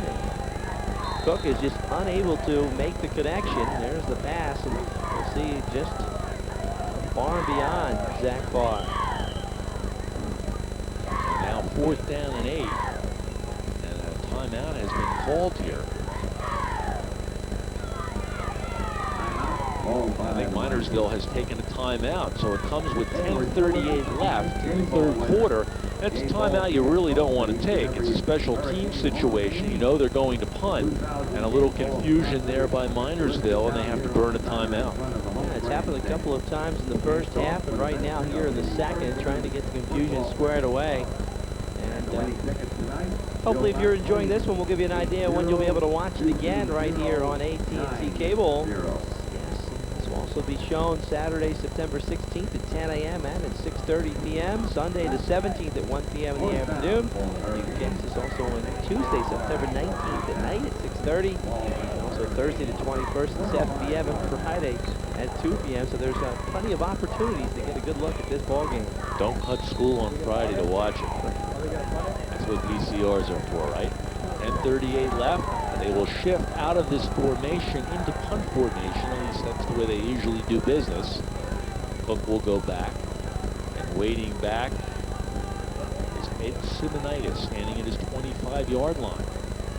Very dangerous man. This is an excellent punt. Simonitis will take it at the 25-yard line. Backed up a couple of steps. He's got 15. He's got almost 20 on the return. Gets it out to the 44-yard line. Simonitis, who was the mainstay in Minersville's touchdown drive and a 19-yard punt return. How about this punt? A high boomer. You're not kidding. The quarterback can also show it with the foot, and he does it right there. Justin just unleashes a great punt. And Simonitis, watch a couple of nifty moves here to duke out a couple of defenders coming his way, and he splits the defense there with a little bit of burst of speed.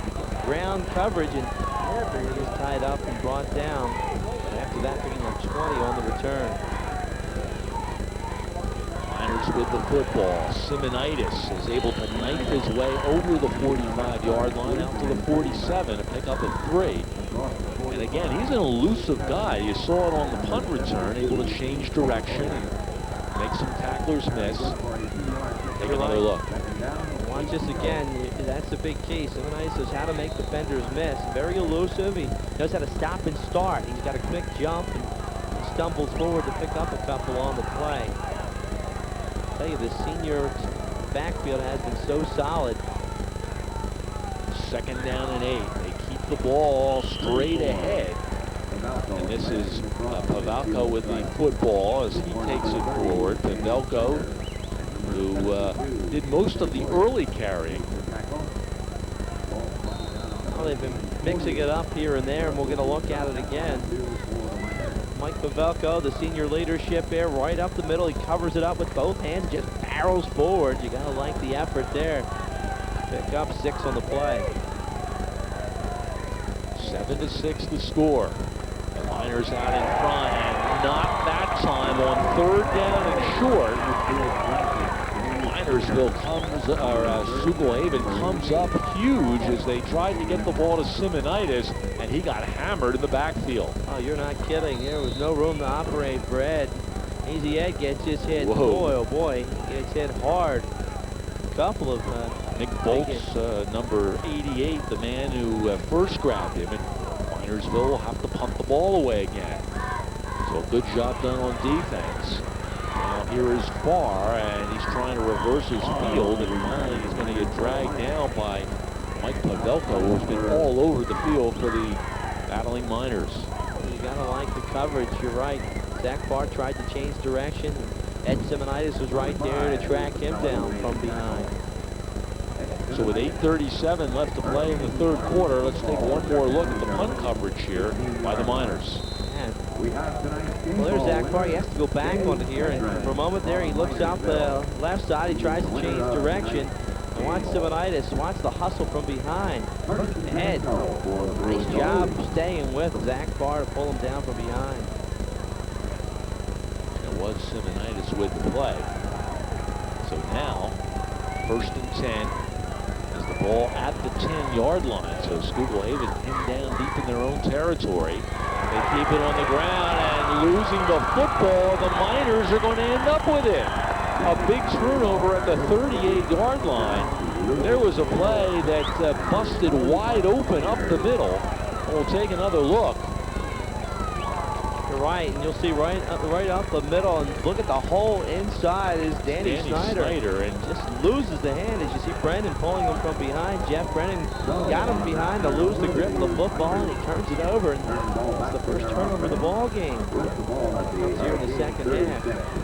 Danny Snyder, tough break for him because he had about a 20-yard gain. And once the football was lost, nothing but white shirts in the area. Here is Simonitis, and he's going to get knocked down, and Danny Snyder atoning for the fumble by dragging down Simonitis. Simonitis goes nowhere on the carry, and first fumble lost, and it was picked up by Minersville. You remember Minersville had an interception in the 1st half from Adam Franz, and there are only 2 turners, but we have a flag down on the play. Not sure what this is going to be here, but it will be against Minersville. Too many men on the field. So that is the penalty. Too many men on the field for Minersville, so that's going to be a 5-yard penalty. The referee, Jerry Gerhardt, looking over at the Minersville sideline and throwing the flag in that direction, so that would certainly make sense.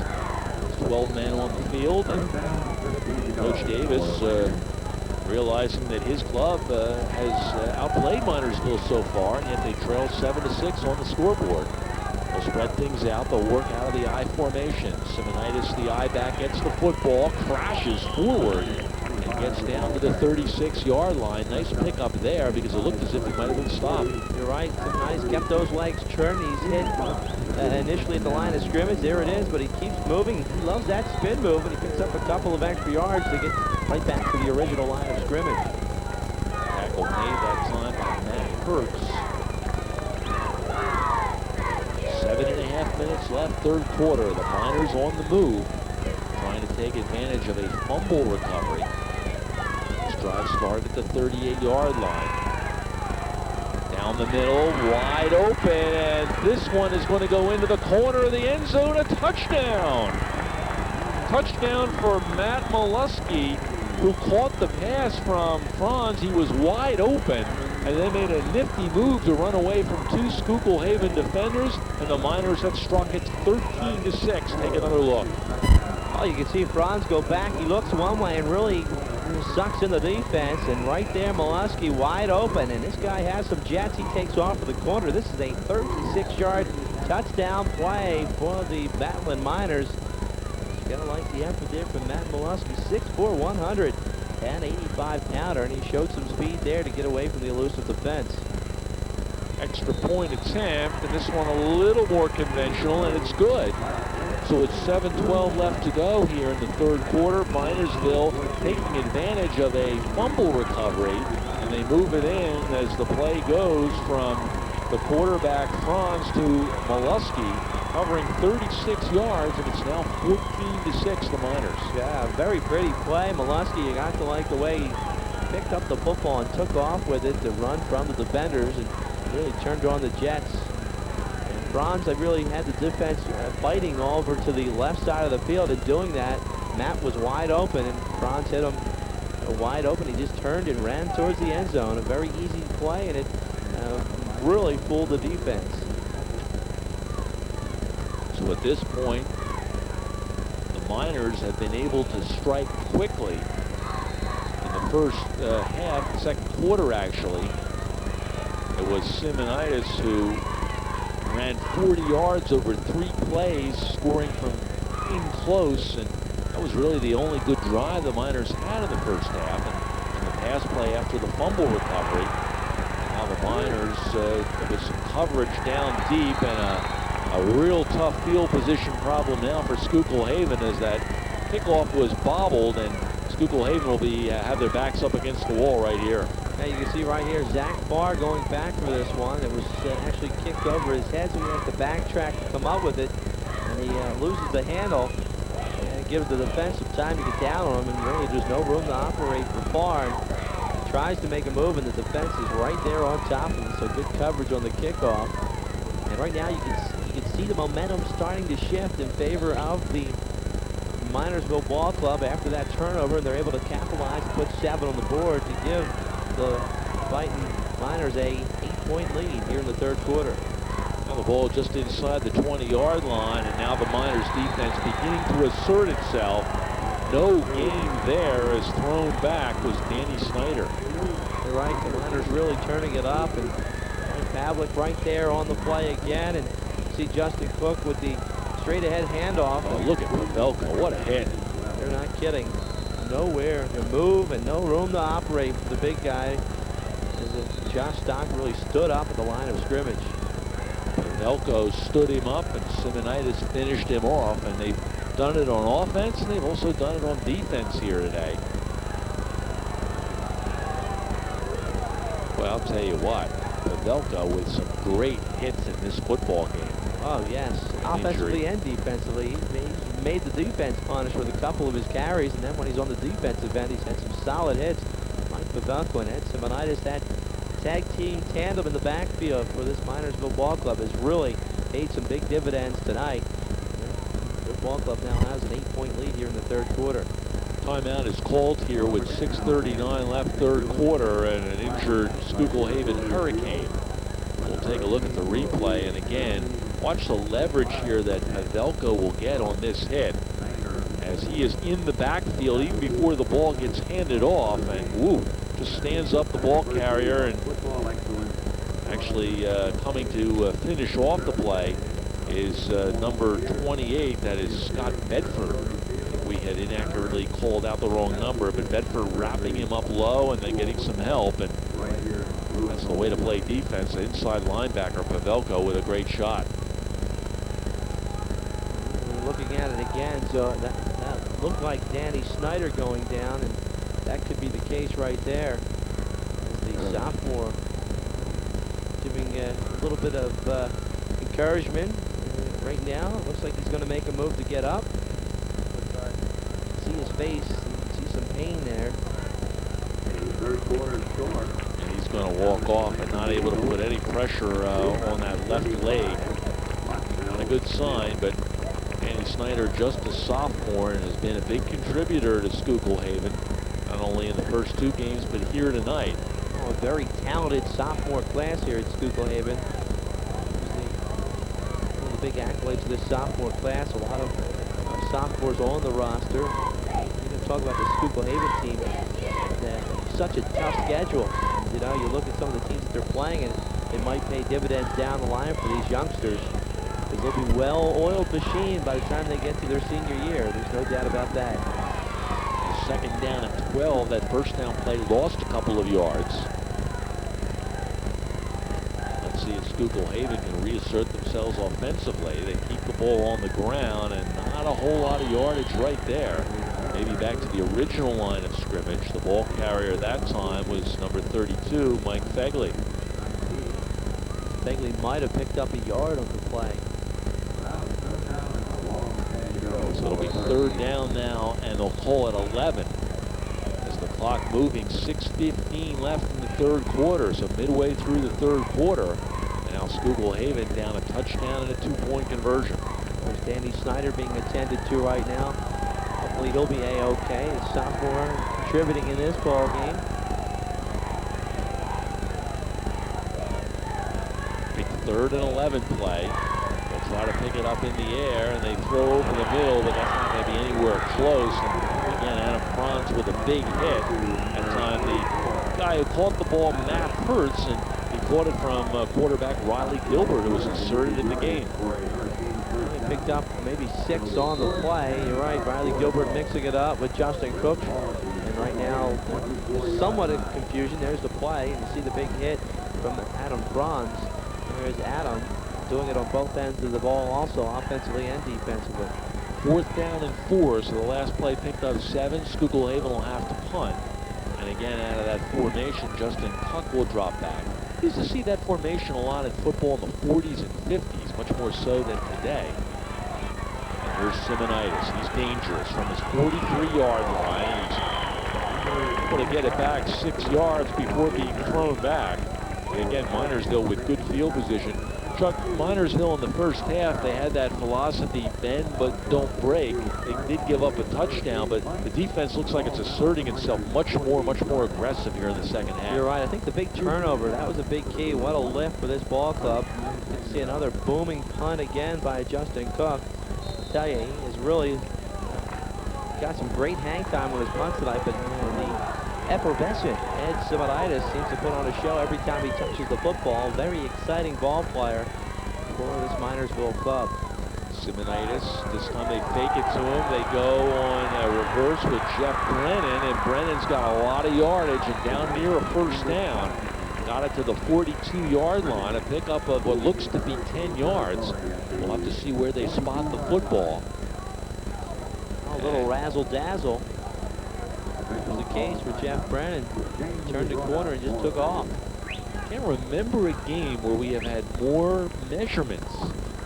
Seems that guys fall right about where the chain ends, and this time they don't have to bring it out very far, and they will measure, and it looks like they're going to be, well, they say 1st down by the length of the outside tip of the football.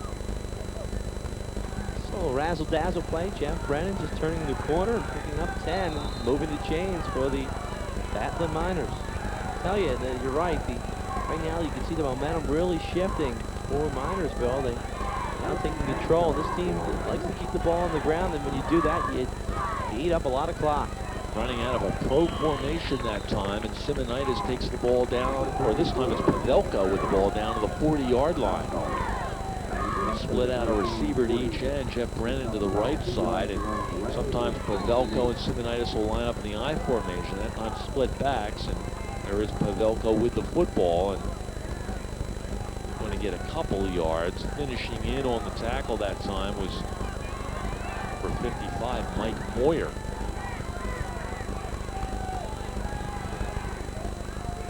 Clock running, under 4 minutes left to go here in the 3rd quarter. And again, chewing up yardage and time, Pavelko the ball carrier, and he's inside the 40-yard line.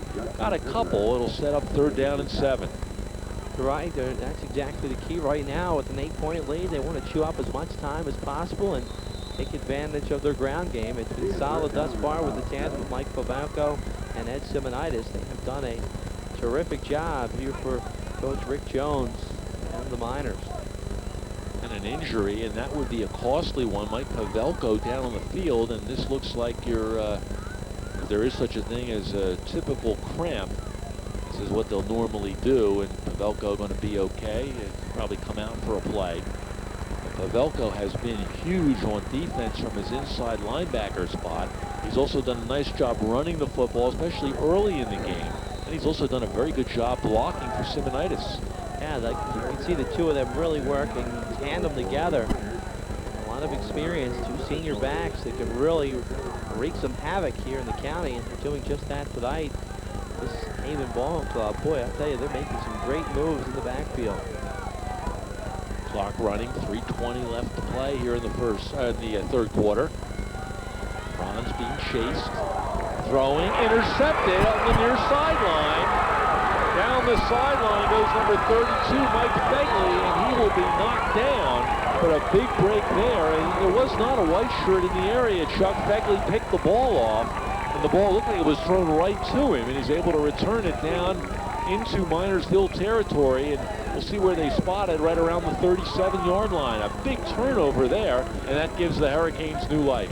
Second interception of the ball game for quarterback Adam Franz, and you're right. He throws the ball right to Mike Begley, right in the numbers here. He throws a perfect strike, and for a moment there, Begley has some pretty good speed. You thought he was going to take it in for the score.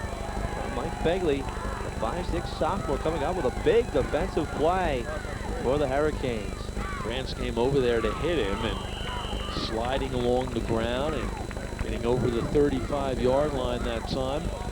It's number 32, so they go to Begley, who just picked off the pass. I'll tell you, Franz coming over, you throw an interception, and you're a 210-pound linebacker, and you would come over, and you want to make the guy who picked it off pay, and well, he took a shot. Yes, he did. But I'm sure the adrenaline was pumping that he did not feel a thing, but that was a big-time defensive play from Mike Begley. Play only gained 2 yards, so call it 2nd down and 8 from the Minersville 35-yard line. 2.5 minutes left to go here in the third. Now penalty flags will come flying, and Minersville pointing as if somebody moved in the Schuylkill Haven line. You're right, and I think that would be it. It looks like it might be. Let's wait and see. I looked for a moment there. Motion or illegal procedure. There is Mike Farr. And there, of course, is Coach Davis. Mike Farr, by the way, right on the left of your screen, used to be a minor league baseball pitcher. He pitched for the Canton Akron Indians at one point. Pretty outstanding relief pitcher. And, of course, he's the guy we told you about before who puts on the punting show before the game here. I'll tell you what, he can boom those things. 50, 60 yards, a lot of hang time. Oh, yes. He thought he was going to bring down rain here before he was getting him up so high. Part-time meteorologist. Clock running. Closing in on 2 minutes left in the third. Little delay, ball loose on the ground. Did he get it back? Well, we'll have to wait and see. Looks like Matt Hertz, who lost the ball, reached back for it and got it back. That was almost a disaster for the Hurricanes. You're not kidding. He was right there on top of it. So good awareness for Matt Hertz. He lost the handle and was able to come back and pick it up. That would have been a tough pill to swallow if he was not able to hold on to this football. Remember, there's just 1.5 minutes left here in the third quarter. You can see a nice stop and go. And he comes back for it. Boy, he just pulled out the right paw and brought it in. Good recovery for Matt Hertz. A costly turnover by Schuylkill Haven led to the second Minersville touchdown. Here's trouble right here. And trying to get away is Justin Puck, and he's going to be dragged down all the way back on his 45-yard line. That's going to be a huge loss of almost 20 yards. You're right. It was all on the snap. It went off his hand. I think he just took his eye off the football. That's what it looked like. He was trying to make something happen before he received the snap from center. And in turn, a big-time play from the big guy, Fran Quinn. Nice play by Fran. Was able to grab the jersey and just with hand strength bring down the quarterback. So now it is 4th down and most of the field to go. They say 4th and 28. So that's the case. They are going to go for this one. I'll tell you, 4th and 28. Oh, but they're going to drop back in punting situation. Yeah, they always look like they're going to go for it, but this one is a punting situation if there ever was one. And kind of a wobbly punt. Simonitis will take it at his 25. Look out. He is dangerous. To the 40. To the 45 and all the way up to the 48-yard line. And Simonitis picking up lots of yardage tonight on punt returns. Another good job. A 23-yard return. He has been so exciting to watch tonight. I'll tell you, Randy, he has put on a show in the backfield and then on these punt returns. And a little razzle-dazzle move. He really has the defense thinking because he knows how to stop and start, and he knows how to pivot and make a nice move. He's had a couple of great spin moves in the open field. And right here, watch the way he looks over the defense, makes a cut to the outside, sees that there's nowhere to go. He gives a little bit of a fancy footwork there and almost slipped by the defender. A lot of credit. Nice job for Ed Simonitis. Pavelko with a couple. Not many, though. One thing about Simonitis, whenever you tackle him, he always seems to fall forward for 2 or 3 additional yards. You hit him, and that's the mark of a good ball carrier. Guy who keeps that forward momentum up. Now the quarter will run out the last couple of seconds, counting off, and that'll do it. That's the end of the third quarter with a score. Minersville 14, Schuylkill Haven 6. We'll be back for the fourth quarter here on AT&T Cable Services right after these messages.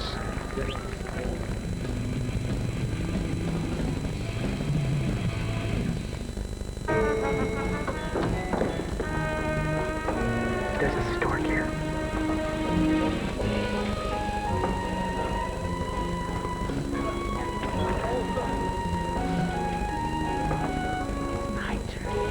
Get out of here.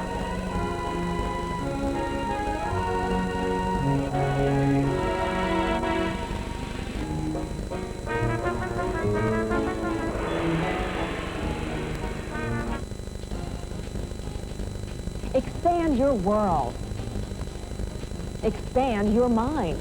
Learning takes off with Education Showcase, a monthly guide to the best educational resources for families and schools. From award-winning programs to award-winning teachers, the best of TV and the best of the web. Get in on the adventure. Tune in or log on and find out how to turn kids on to learning. Watch Education Showcase. Expand your mind. Well, a little action behind the stands. They just turned off the ambulance lights. We hope nobody's there. We hope they just turned them on for fun at the end of the third quarter, right? Yeah, you hope that's the case. As the ambulance comes by our way. Just for safety precaution, you hope that's just the case. Yeah, you hope this isn't for any of the players.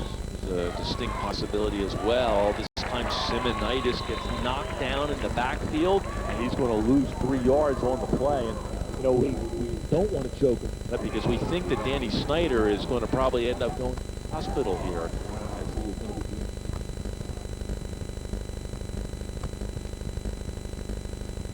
Some kind of a knee injury, and I'll tell you what, this guy, just a sophomore and a guy who's going to be around this Schuylkill Haven football program for a couple of years. We just hope that he's okay. And right now, a little bit of pain, and he'll get a hand as he heads into the ambulance. Meanwhile, back on the field now, 3rd down and 11. Minersville trying to keep it alive. And there goes Franz heading on the side, but he's going to come up well short. Nice tackle made over there by number 55. That is Mike Moyer. You're right, Mike Moyer, 5'7", 190-pound defensive player. You watch this again, and he's going to, Adam Franz making the move to the outside. And here comes Moyer. Moyer is just going to come down and get him by the shoestrings. A great tackle to save a first down attempt here. It's now 4th and 5. Now low punt.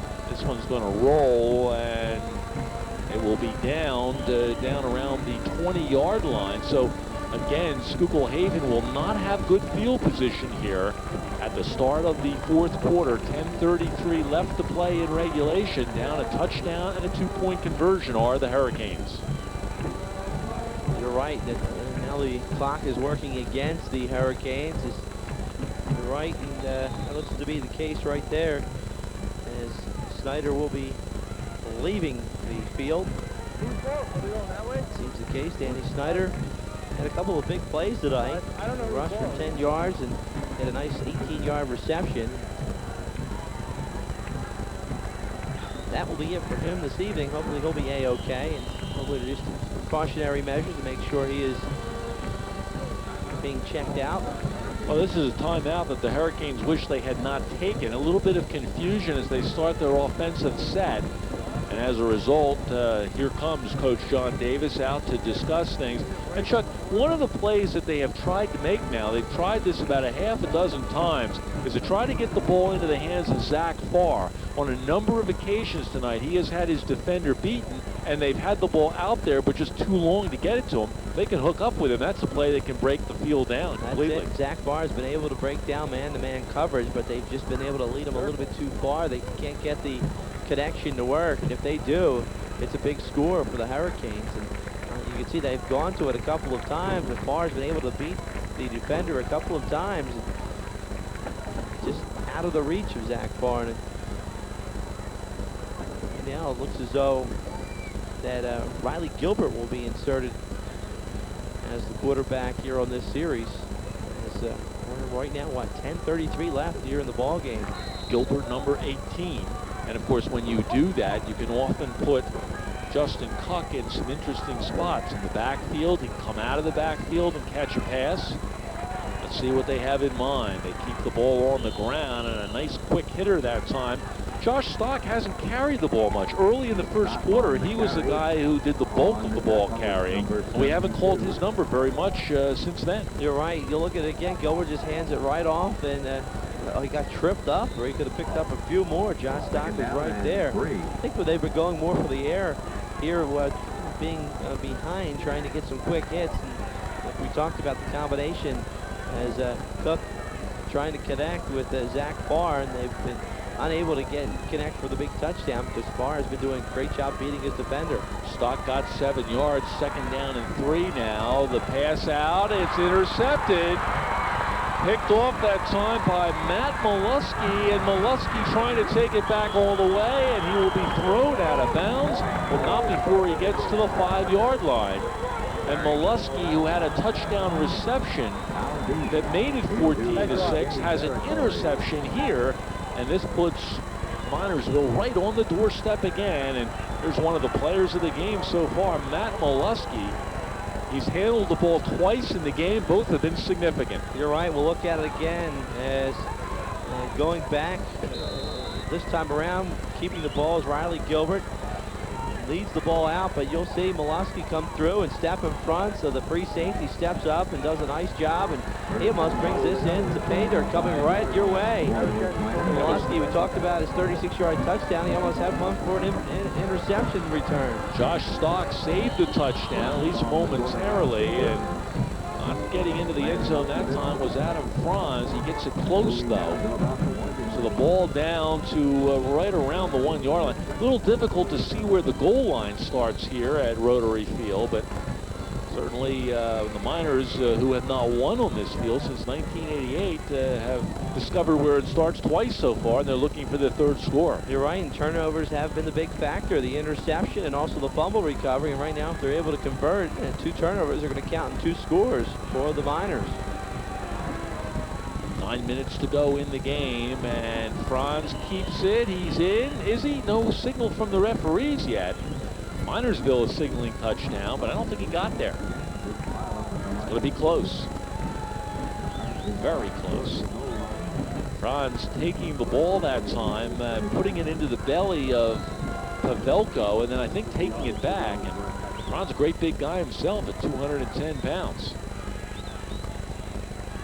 Very close, and there's your goal line, and there is your football. So at the 1-yard line, and the ball loose, and Schuylkill Haven has it. The fumble recovered down at the 2-yard line, falling on the football that time, number 40, Justin Fiedler. And what a break for Schuylkill Haven. They were about to be 2 touchdowns down, and the big fumble recovery. There it is, Franz, the quarterback keeper. He just missed the snap, and that was it. And you'll see the senior Fiedler come right in and scoop it up. Oh, a big break here for the Hurricanes, because you had the Niners knocking on the doorstep, and they could not punch it in for a score, so the Miners get stopped. Nice defensive stance, and there's the senior Justin Fiedler with the fumble recovery.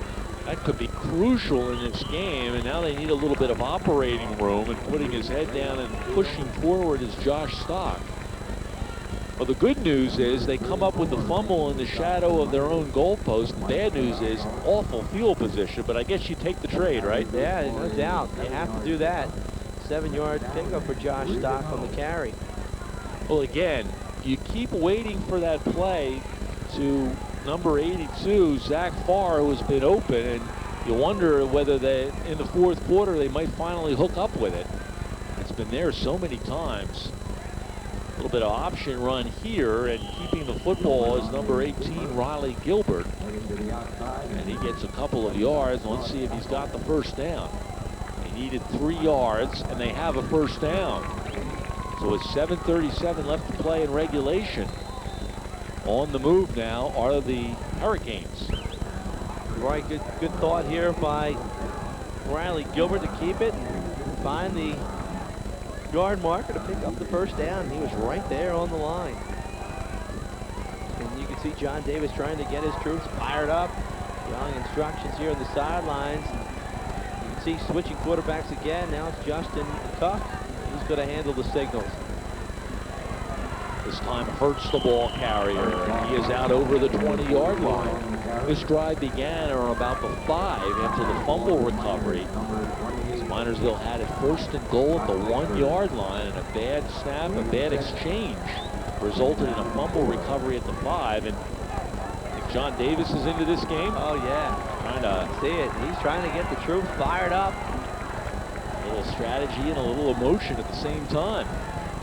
6:40 to go. They keep the ball on the ground, and this time it doesn't go far as Michael Bagley. And also the guy who tripped him up was, who else? Number 25, Ed Simonitis. As the play gets them down to, or up to the 24-yard line, where it will be 3rd down and 1. A big conversion play as we close in on the halfway point of the fourth quarter. This is a big play to keep the possession in favor of the Hurricanes. And you can see Cook looking over the defense. He's making an audible at the line of scrimmage. And all kinds of guys off stride there. That play just did not look right. And instead of being 3rd and 1 now, it's probably going to be 3rd down and 6. And that's a costly mistake. Because now, instead of just a run to get it, now you might even have to think about putting it in the air. You're right. And you can see Greg Stock right there, not too pleased with that. And he was somewhat frustrated. And there's Justin Cook. He's having a couple words of wisdom with head coach John Davis. And push him back a few, so now it's going to be 3rd and 6. But I'll tell you, the way they've been able to pull the rabbit out of the hat time and time again when they're back on their heels, can't count out this Hurricane ball club. 5:40 to go in the game. They keep the ball on the ground, running hard, first down, a whole lot more, and this is Bagley. And he gets out over midfield. We'll see exactly where they spot the football, but Fegley, they needed 6, and he got a whole lot more. It'll be spotted right at the Minersville 48-yard line. This is just good power football. That's the 38 Packer sweep. That's exactly it. That's what it is. And you can see Fegley coming right out down the sideline, the quick pitch, and he just turns on the afterburners. And a big saving tackle there. I believe that looked like Matt Molesky, I think, made the play to knock him out of bounds. So with Danny Snyder out with a knee injury, Fegley getting a chance to carry the ball, and the biggest carry of the game. Look out, ball almost loose, and here come penalty flags in. And this will probably cost Schuylkill Haven 5 yards, illegal procedure. So Schuylkill Haven misfiring a couple of times here recently, although Fegley was able to erase the mistake with the big run. Well, let's see how the officials look this one over. Legal motion, so they're going to march it off 5 yards. I'll tell you what, Chuck, this is one of those games you watch it transpire and it just has overtime written all over it. You know, I almost have to agree with you there, the way the Hurricanes just keep bouncing. You know, I almost have to punch. A lot of credit to that guy, Justin Cook. Senior really doing a great job of leadership and has been sharing the duties with Riley Gilbert. Really kept their ball club right here in the game. They just trailed by 8. 5:31 left in the game. And a lot of young kids out there. This is Matt Hurts, the ball carrier, and not much that time. Maybe got a yard. This will set up second down and 14. And again, Chuck, the clock a factor as we come down to 5 minutes and 15 seconds left in regulation. Oh, we'll take a look at it again. Another quick pitch as it's going off the right side. This time around, though, it's Matt Hertz. And Hertz gets hit immediately. Strong tackle inside. I think that was Jim Close making the tackle, the sophomore. So the ball at the Schuylkill Haven 47-yard line. It is second down and 14. This is one of those drives that they're going to have to score, because if Minersville gets the ball back, they could probably run out the clock. Cook fell down. Bad break there for the Hurricanes. Started in one direction, cut back the other way after the fake, and fell down at the 43-yard line. And they're in trouble now. It's going to be third down and 19. They blew out a tire coming around the move. You see him make a move towards his left. And there he spins out. Right there, falling on top. Not much he can do. Third and 18, right? So that's right, a big play right here. They have to take the ball to the Minersville 38-yard line to pick up a first down. They'll have a decision to make, because this is 4-down territory. Under pressure, and down goes the quarterback, Justin Puck. And again, Minersville's defense rising to the occasion here in the latter stages of the game. Nice play there by John Sterling, number 5. And take another look, just not enough time to launch one down the field, as it looks like he has time, then all of a sudden here comes the pressure. And actually the tackle made there, we had mentioned the wrong guy, number 75, John Pasco. There's also Joe Davis on the play, 6-foot junior. So all getting into the defensive mix for the Niners. The Niners have been putting some pressure on Cook. He's in punt formation right now. They'll have to punt it away, and Simonitis will be waiting, and this is a short punt out of bounds. Shanked it off the foot. Exactly the case. See where the official marks the ball right here. Mark it at the 45-yard line. So Minersville's defense not only came up big, but they get the ball back to the offense in good field position. And Chuck, with only 3:09 left, and Schuylkill Haven having burned a couple of timeouts early in the half, you have to think 1 or 2 first downs, and this one's over. That's it. And it's been all, the defense is really going to have to rise to the occasion, because the offensive line for the Batlett Miners has been solid here in the second half. They've really paved some nice roads for Ed Simonitis and also Mike Pavelko. The two of them have done yeoman's work in the backfield for Rick Jones. Simonitis loses the football, and he falls on it. But back at the 37-yard line, that was almost disaster for the Miners. Trying to hold on to the ball. Even if they don't get a first down, they need control of the ball. And that little quick pitch, and Simonitis just couldn't handle it, and now does the wise thing and just falls on it. It's coming up quickly, thinking he might have a shot for a fumble recovery, was P.J. Boyer. Good to see Boyer in the game, because he had been held off earlier. Now looks like somebody down on the field with a cramp, and I believe this is Ed Simonitis. Simonitis recovering the football, and boy, he has done yeoman's duty here tonight. The leading ball carrier, yardage-wise, coming into the game for the Miners. Working out the cramp. That's the situation right now. It stops the clock at 2:51, Randy. You're right. Right now, if the Hurricanes could hold the Miners, and they're going to get the football one more time. And remember, they trail by 8. You can see Coach Davis yelling out instructions. He is fired up. He wants to see his ball club rejuvenate and make a push here in the final couple of minutes. Well, our next broadcast here in Schuylkill County will be just about a month from now, Friday, October the 20th. We'll be right back here at Rotary Field as the Hurricanes take on Nativity. They have a pretty good football club this year, and that should be a good game, as the young Hurricanes will get tested on that night. And you have to really appreciate the job that Coach Davis has done. It's always difficult for a coaching staff, a veteran coaching staff like this, when they have to literally rebuild the team. They have a lot of young kids out here and a lot of guys who are going to be playing for a long time. And yeah, you're right. And A great program nonetheless. Yep. Well, hopefully everything's okay with this one as still stretching. Ed Simonitis getting him out on the way. You get a look at the band here enjoying the Friday night football. Well, the band would always like to have the team win the game, but those guys have fun no matter what happens, right? Part of being in the band, the cheerleaders as well, and a great many young fans as well. Some of the faces on the Schuylkill Haven side, I'll tell you what, they'll be a lot happier if Schuylkill Haven can get this ball back and maybe go down and tie the game. 14-6 with 2:51 left to play. And again, Chuck, you've seen these situations with cramps, your athletic playing days, and this is the kind of thing that there's just no telling when the thing goes away. And you feel paralyzed. Hey, you feel like you have a knife in your calf. Yeah. Oh, it is excruciating. There's a cutie. We'll be back October 20th, and the Tivity will visit Rotary Field. We'll get to see Corey Mabry in his first year with the Tivity.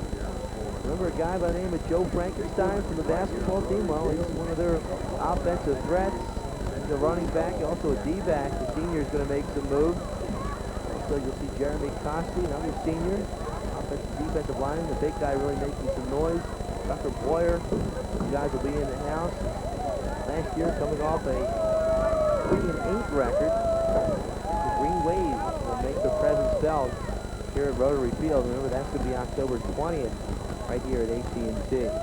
And we believe that out on the field is Ed Simonitis, and if that is the case, of course, he is their key ball carrier out of that I formation. And if indeed he is down, the question becomes who replaces him, because we're at a stage now where with second down and 18, that play having lost 8 yards, and you see Simonitis now have to be carried off the field with that cramp. So it's got to be a bad one. You have to think, Chuck, with 2:51, we may not see him again. Boy, he's being helped off the field. That has to be excruciating. You can see the Schuylkill Haven defense. They're trying to pump up the crowd and get them loud and into the game. Second down and 18, if they can hold right here, they will get the ball back, and probably with about 2 minutes to go. Simonitis, of course, not only a factor offensively to try to run a little clock, but also a factor in their defensive scheme. Yep, that's exactly the case. So that could be a big loss, especially if they're able to get the football back, and Simonitis is just as valuable on the defensive end.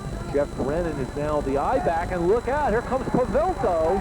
He's got 2 men to beat, and he's going to be dragged down from behind. Making the hit was Zach Farr, and Pavelko almost took it to the house. Boy, you are not kidding. He just exploded straight up the middle of the field. What a carry by Mike Pavelko.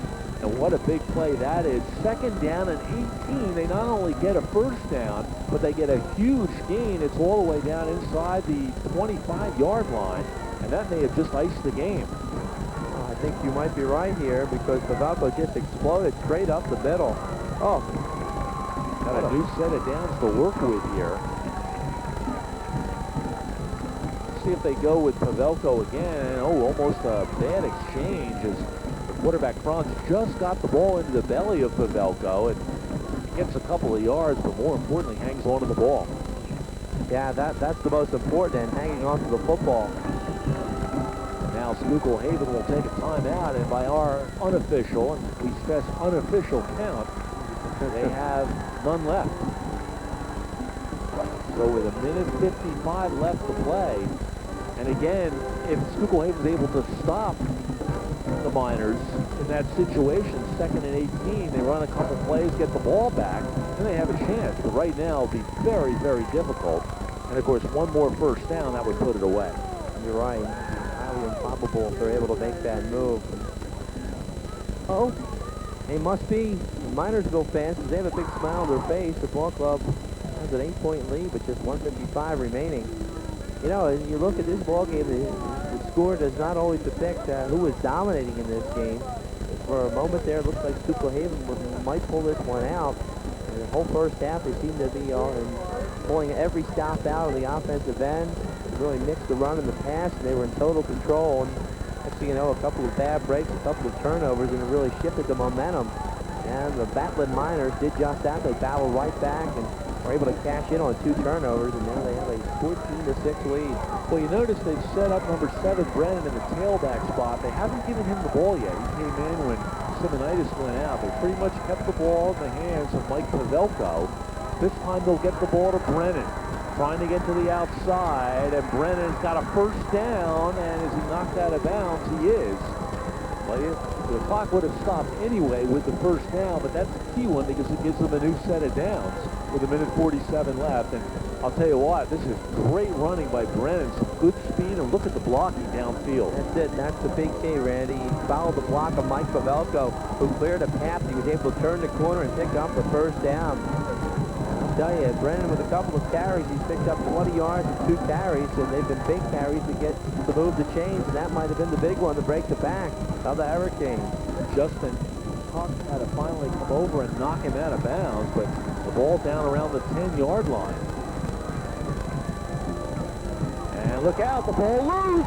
And it looks like Schuylkill Haven has recovered exactly what the Miners did not want to do. Adam Franz lost the football, and Schuylkill Haven able to recover. Franz has it here, and then all of a sudden it's gone. That's it. I think he tried to switch his hands with the football, and Matt Wertz was right there to fall on top of it. So a big break for Schuylkill Haven. It appeared as if Minersville might go in for a touchdown or at least kill off the remainder of the clock.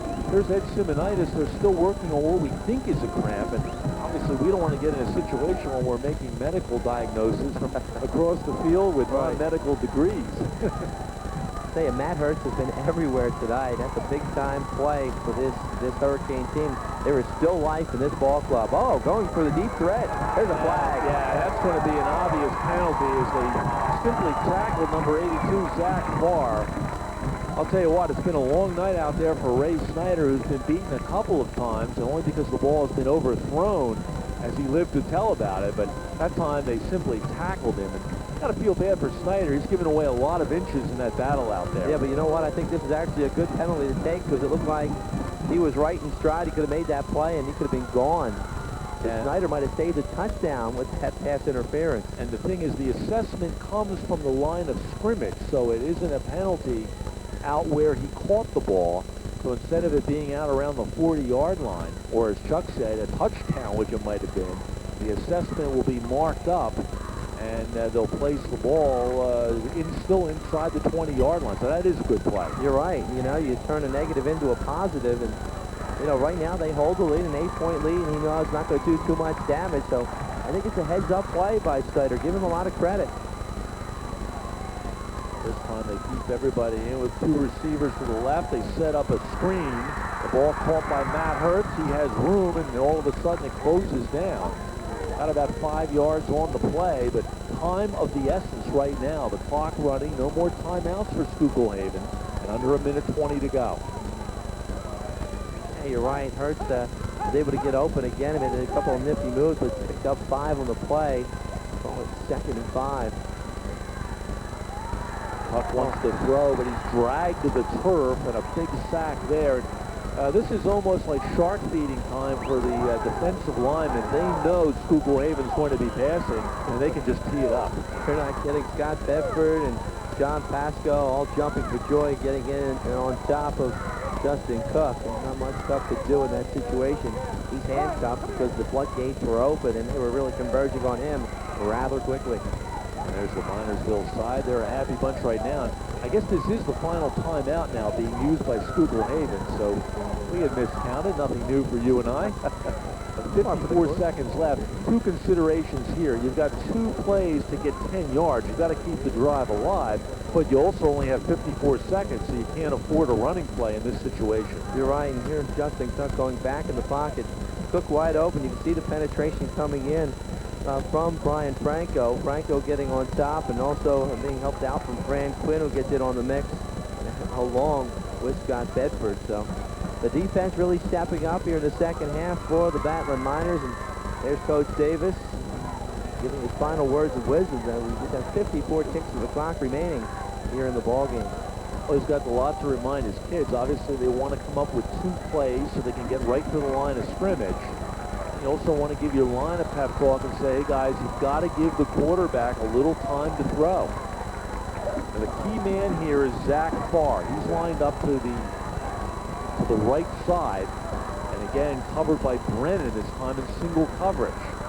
Again, no time to throw and drag down, although he did get the ball away with Riley Gilbert. Gilbert under all kinds of stress. And not much time for Gilbert to make the play. You're not kidding. The defense was on top of him and in a hurry. Nice job of Riley just getting rid of the football. We'll look at it again. He's in the shotgun, so he's giving himself some extra time. And you can see the pressure already come in from John Sterling to the outside, along with Joe Davis. Just getting rid of the football to bring the ball back to the original line of scrimmage. 4th and 10. They have to get the ball to the 28-yard line to continue the drive. Meanwhile, 47 seconds left. You believe in miracles. They're going to go to Zach Farr. Once again, they overthrow him. It's been the story of the night. That time, though, he was well covered. As out there with him was Jeff Brennan if they change coverages, and that should do it.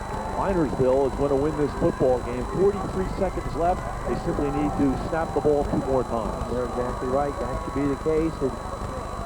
Tell you a couple of tough breaks for the Hurricanes. They were in this ball game, and a couple turnovers really came back to bite them. You have to give the Batlin Miners a lot of credit, though, because they were able to capitalize on those turnovers. And when you're able to do the little things like that, it usually comes out with a big W. Now, normally we would say this is the end of the ball game, except that the Miners have had a whole lot of trouble holding on to the ball recently. They were down at the 1-yard line, fumbled it away. They could have gone in for a 3rd score. They were killing the clock, and all of a sudden the ball came loose, and that gave Schuylkill Haven another chance. And I'm sure that Coach Rich Jones, with his team huddled around him, is saying, hey, guys, look, we got to snap the ball and just take a knee and let's get out of here on the bus and back to Minersville with the first Miners win since '88 on this field. Wow, it's a big win, so there's going to be a lot of celebration of the bus ride back home because this ball club came in, a lot of experience, a senior-laden team, and the experience has paid some dividends for the Batlin Miners and head coach Rick Jones. Looks like the Miners are now going to go to 3-0 here in the 2000 season. Schuylkill Haven will drop to 1 and 2 as there is 1 snap, and now the clock will run down. And they'll do that 1 more time, and they will get out of here with a 14-6 victory. Great effort, though, tonight on both parts. Schuylkill Haven dominant in the first half, although they trailed at the end of the half 7-6. They may not even have to snap it again. This one over, and well, there goes there goes Coach Davis across the side. He's going to shake hands, I assume, with Rich Jones, and that'll do it. They won't have to snap it again. Ball game over. The Miners of Minersville have won it. They have beaten Schuylkill Haven. The final score, 14-6. A great football game. Hard play by both clubs. Yes, that is so true. Hats off to both these ball clubs. Solid effort on both sides of the ball. And the battle was won in the trenches once again. And you give the front line, the guys up front, the offensive defensive line of the Batlin Miners who battled through and through to come through with the victory. That'll do it. 14-6 the final. We'll be back to recap it right after these words.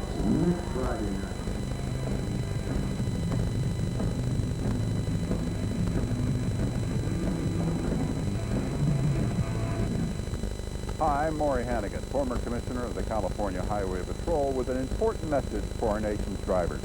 Our roadways are dangerous places. Please don't let a wireless phone call distract you from driving safely. Common sense goes a long way. Manage your calls with the help of a passenger or voicemail. And please always keep your eyes on the road and your hands on the wheel. Your wireless service provider and the National Safety Council remind you to make driving safety your first priority. Has him wide open, touchdown. Petercrest says they have the ball, and they do. Down the middle, has a man. Open is Robertson. He hauls him into the 10 and gets inside the 5 to the 3. It'll be returned right up the middle, and look out. Gets outside to the right, has the first down to the end zone, touchdown.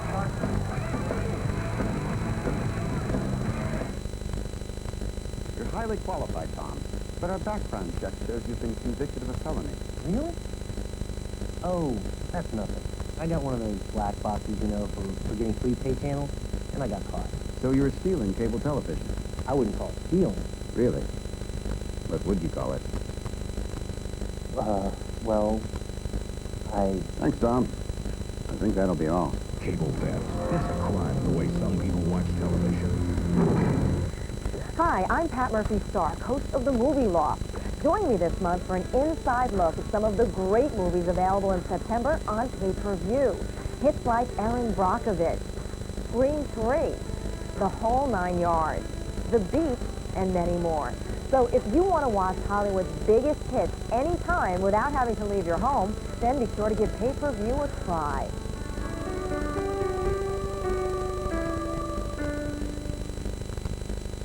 It's been 12 years since Minersville came into Rotary Field and left with a win, but they do so here tonight. 14-6, a very hard-played football game. Schuylkill Haven scored a touchdown in the first quarter, led it 6-0.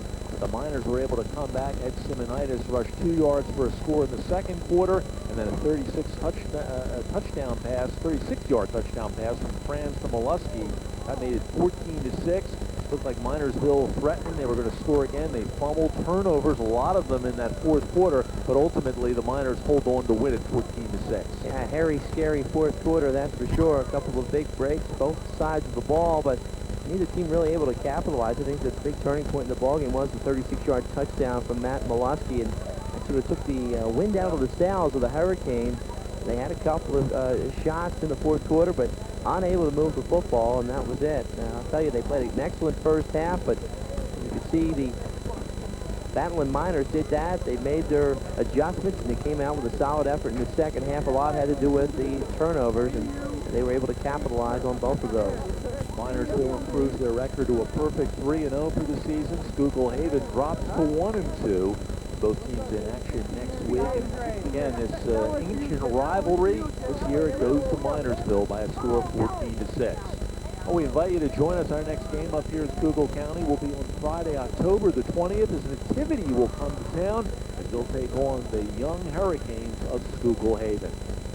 And our thanks to everybody on the crew at AT&T Cable Services, for my partner Chuck Curlin. I'm Randy Stevens saying goodnight from Rotary Field in Schuylkill Haven. The Miners get it done. They beat the Hurricanes, the final score 14-6. Thanks for being with us, and good night from Schuylkill Haven.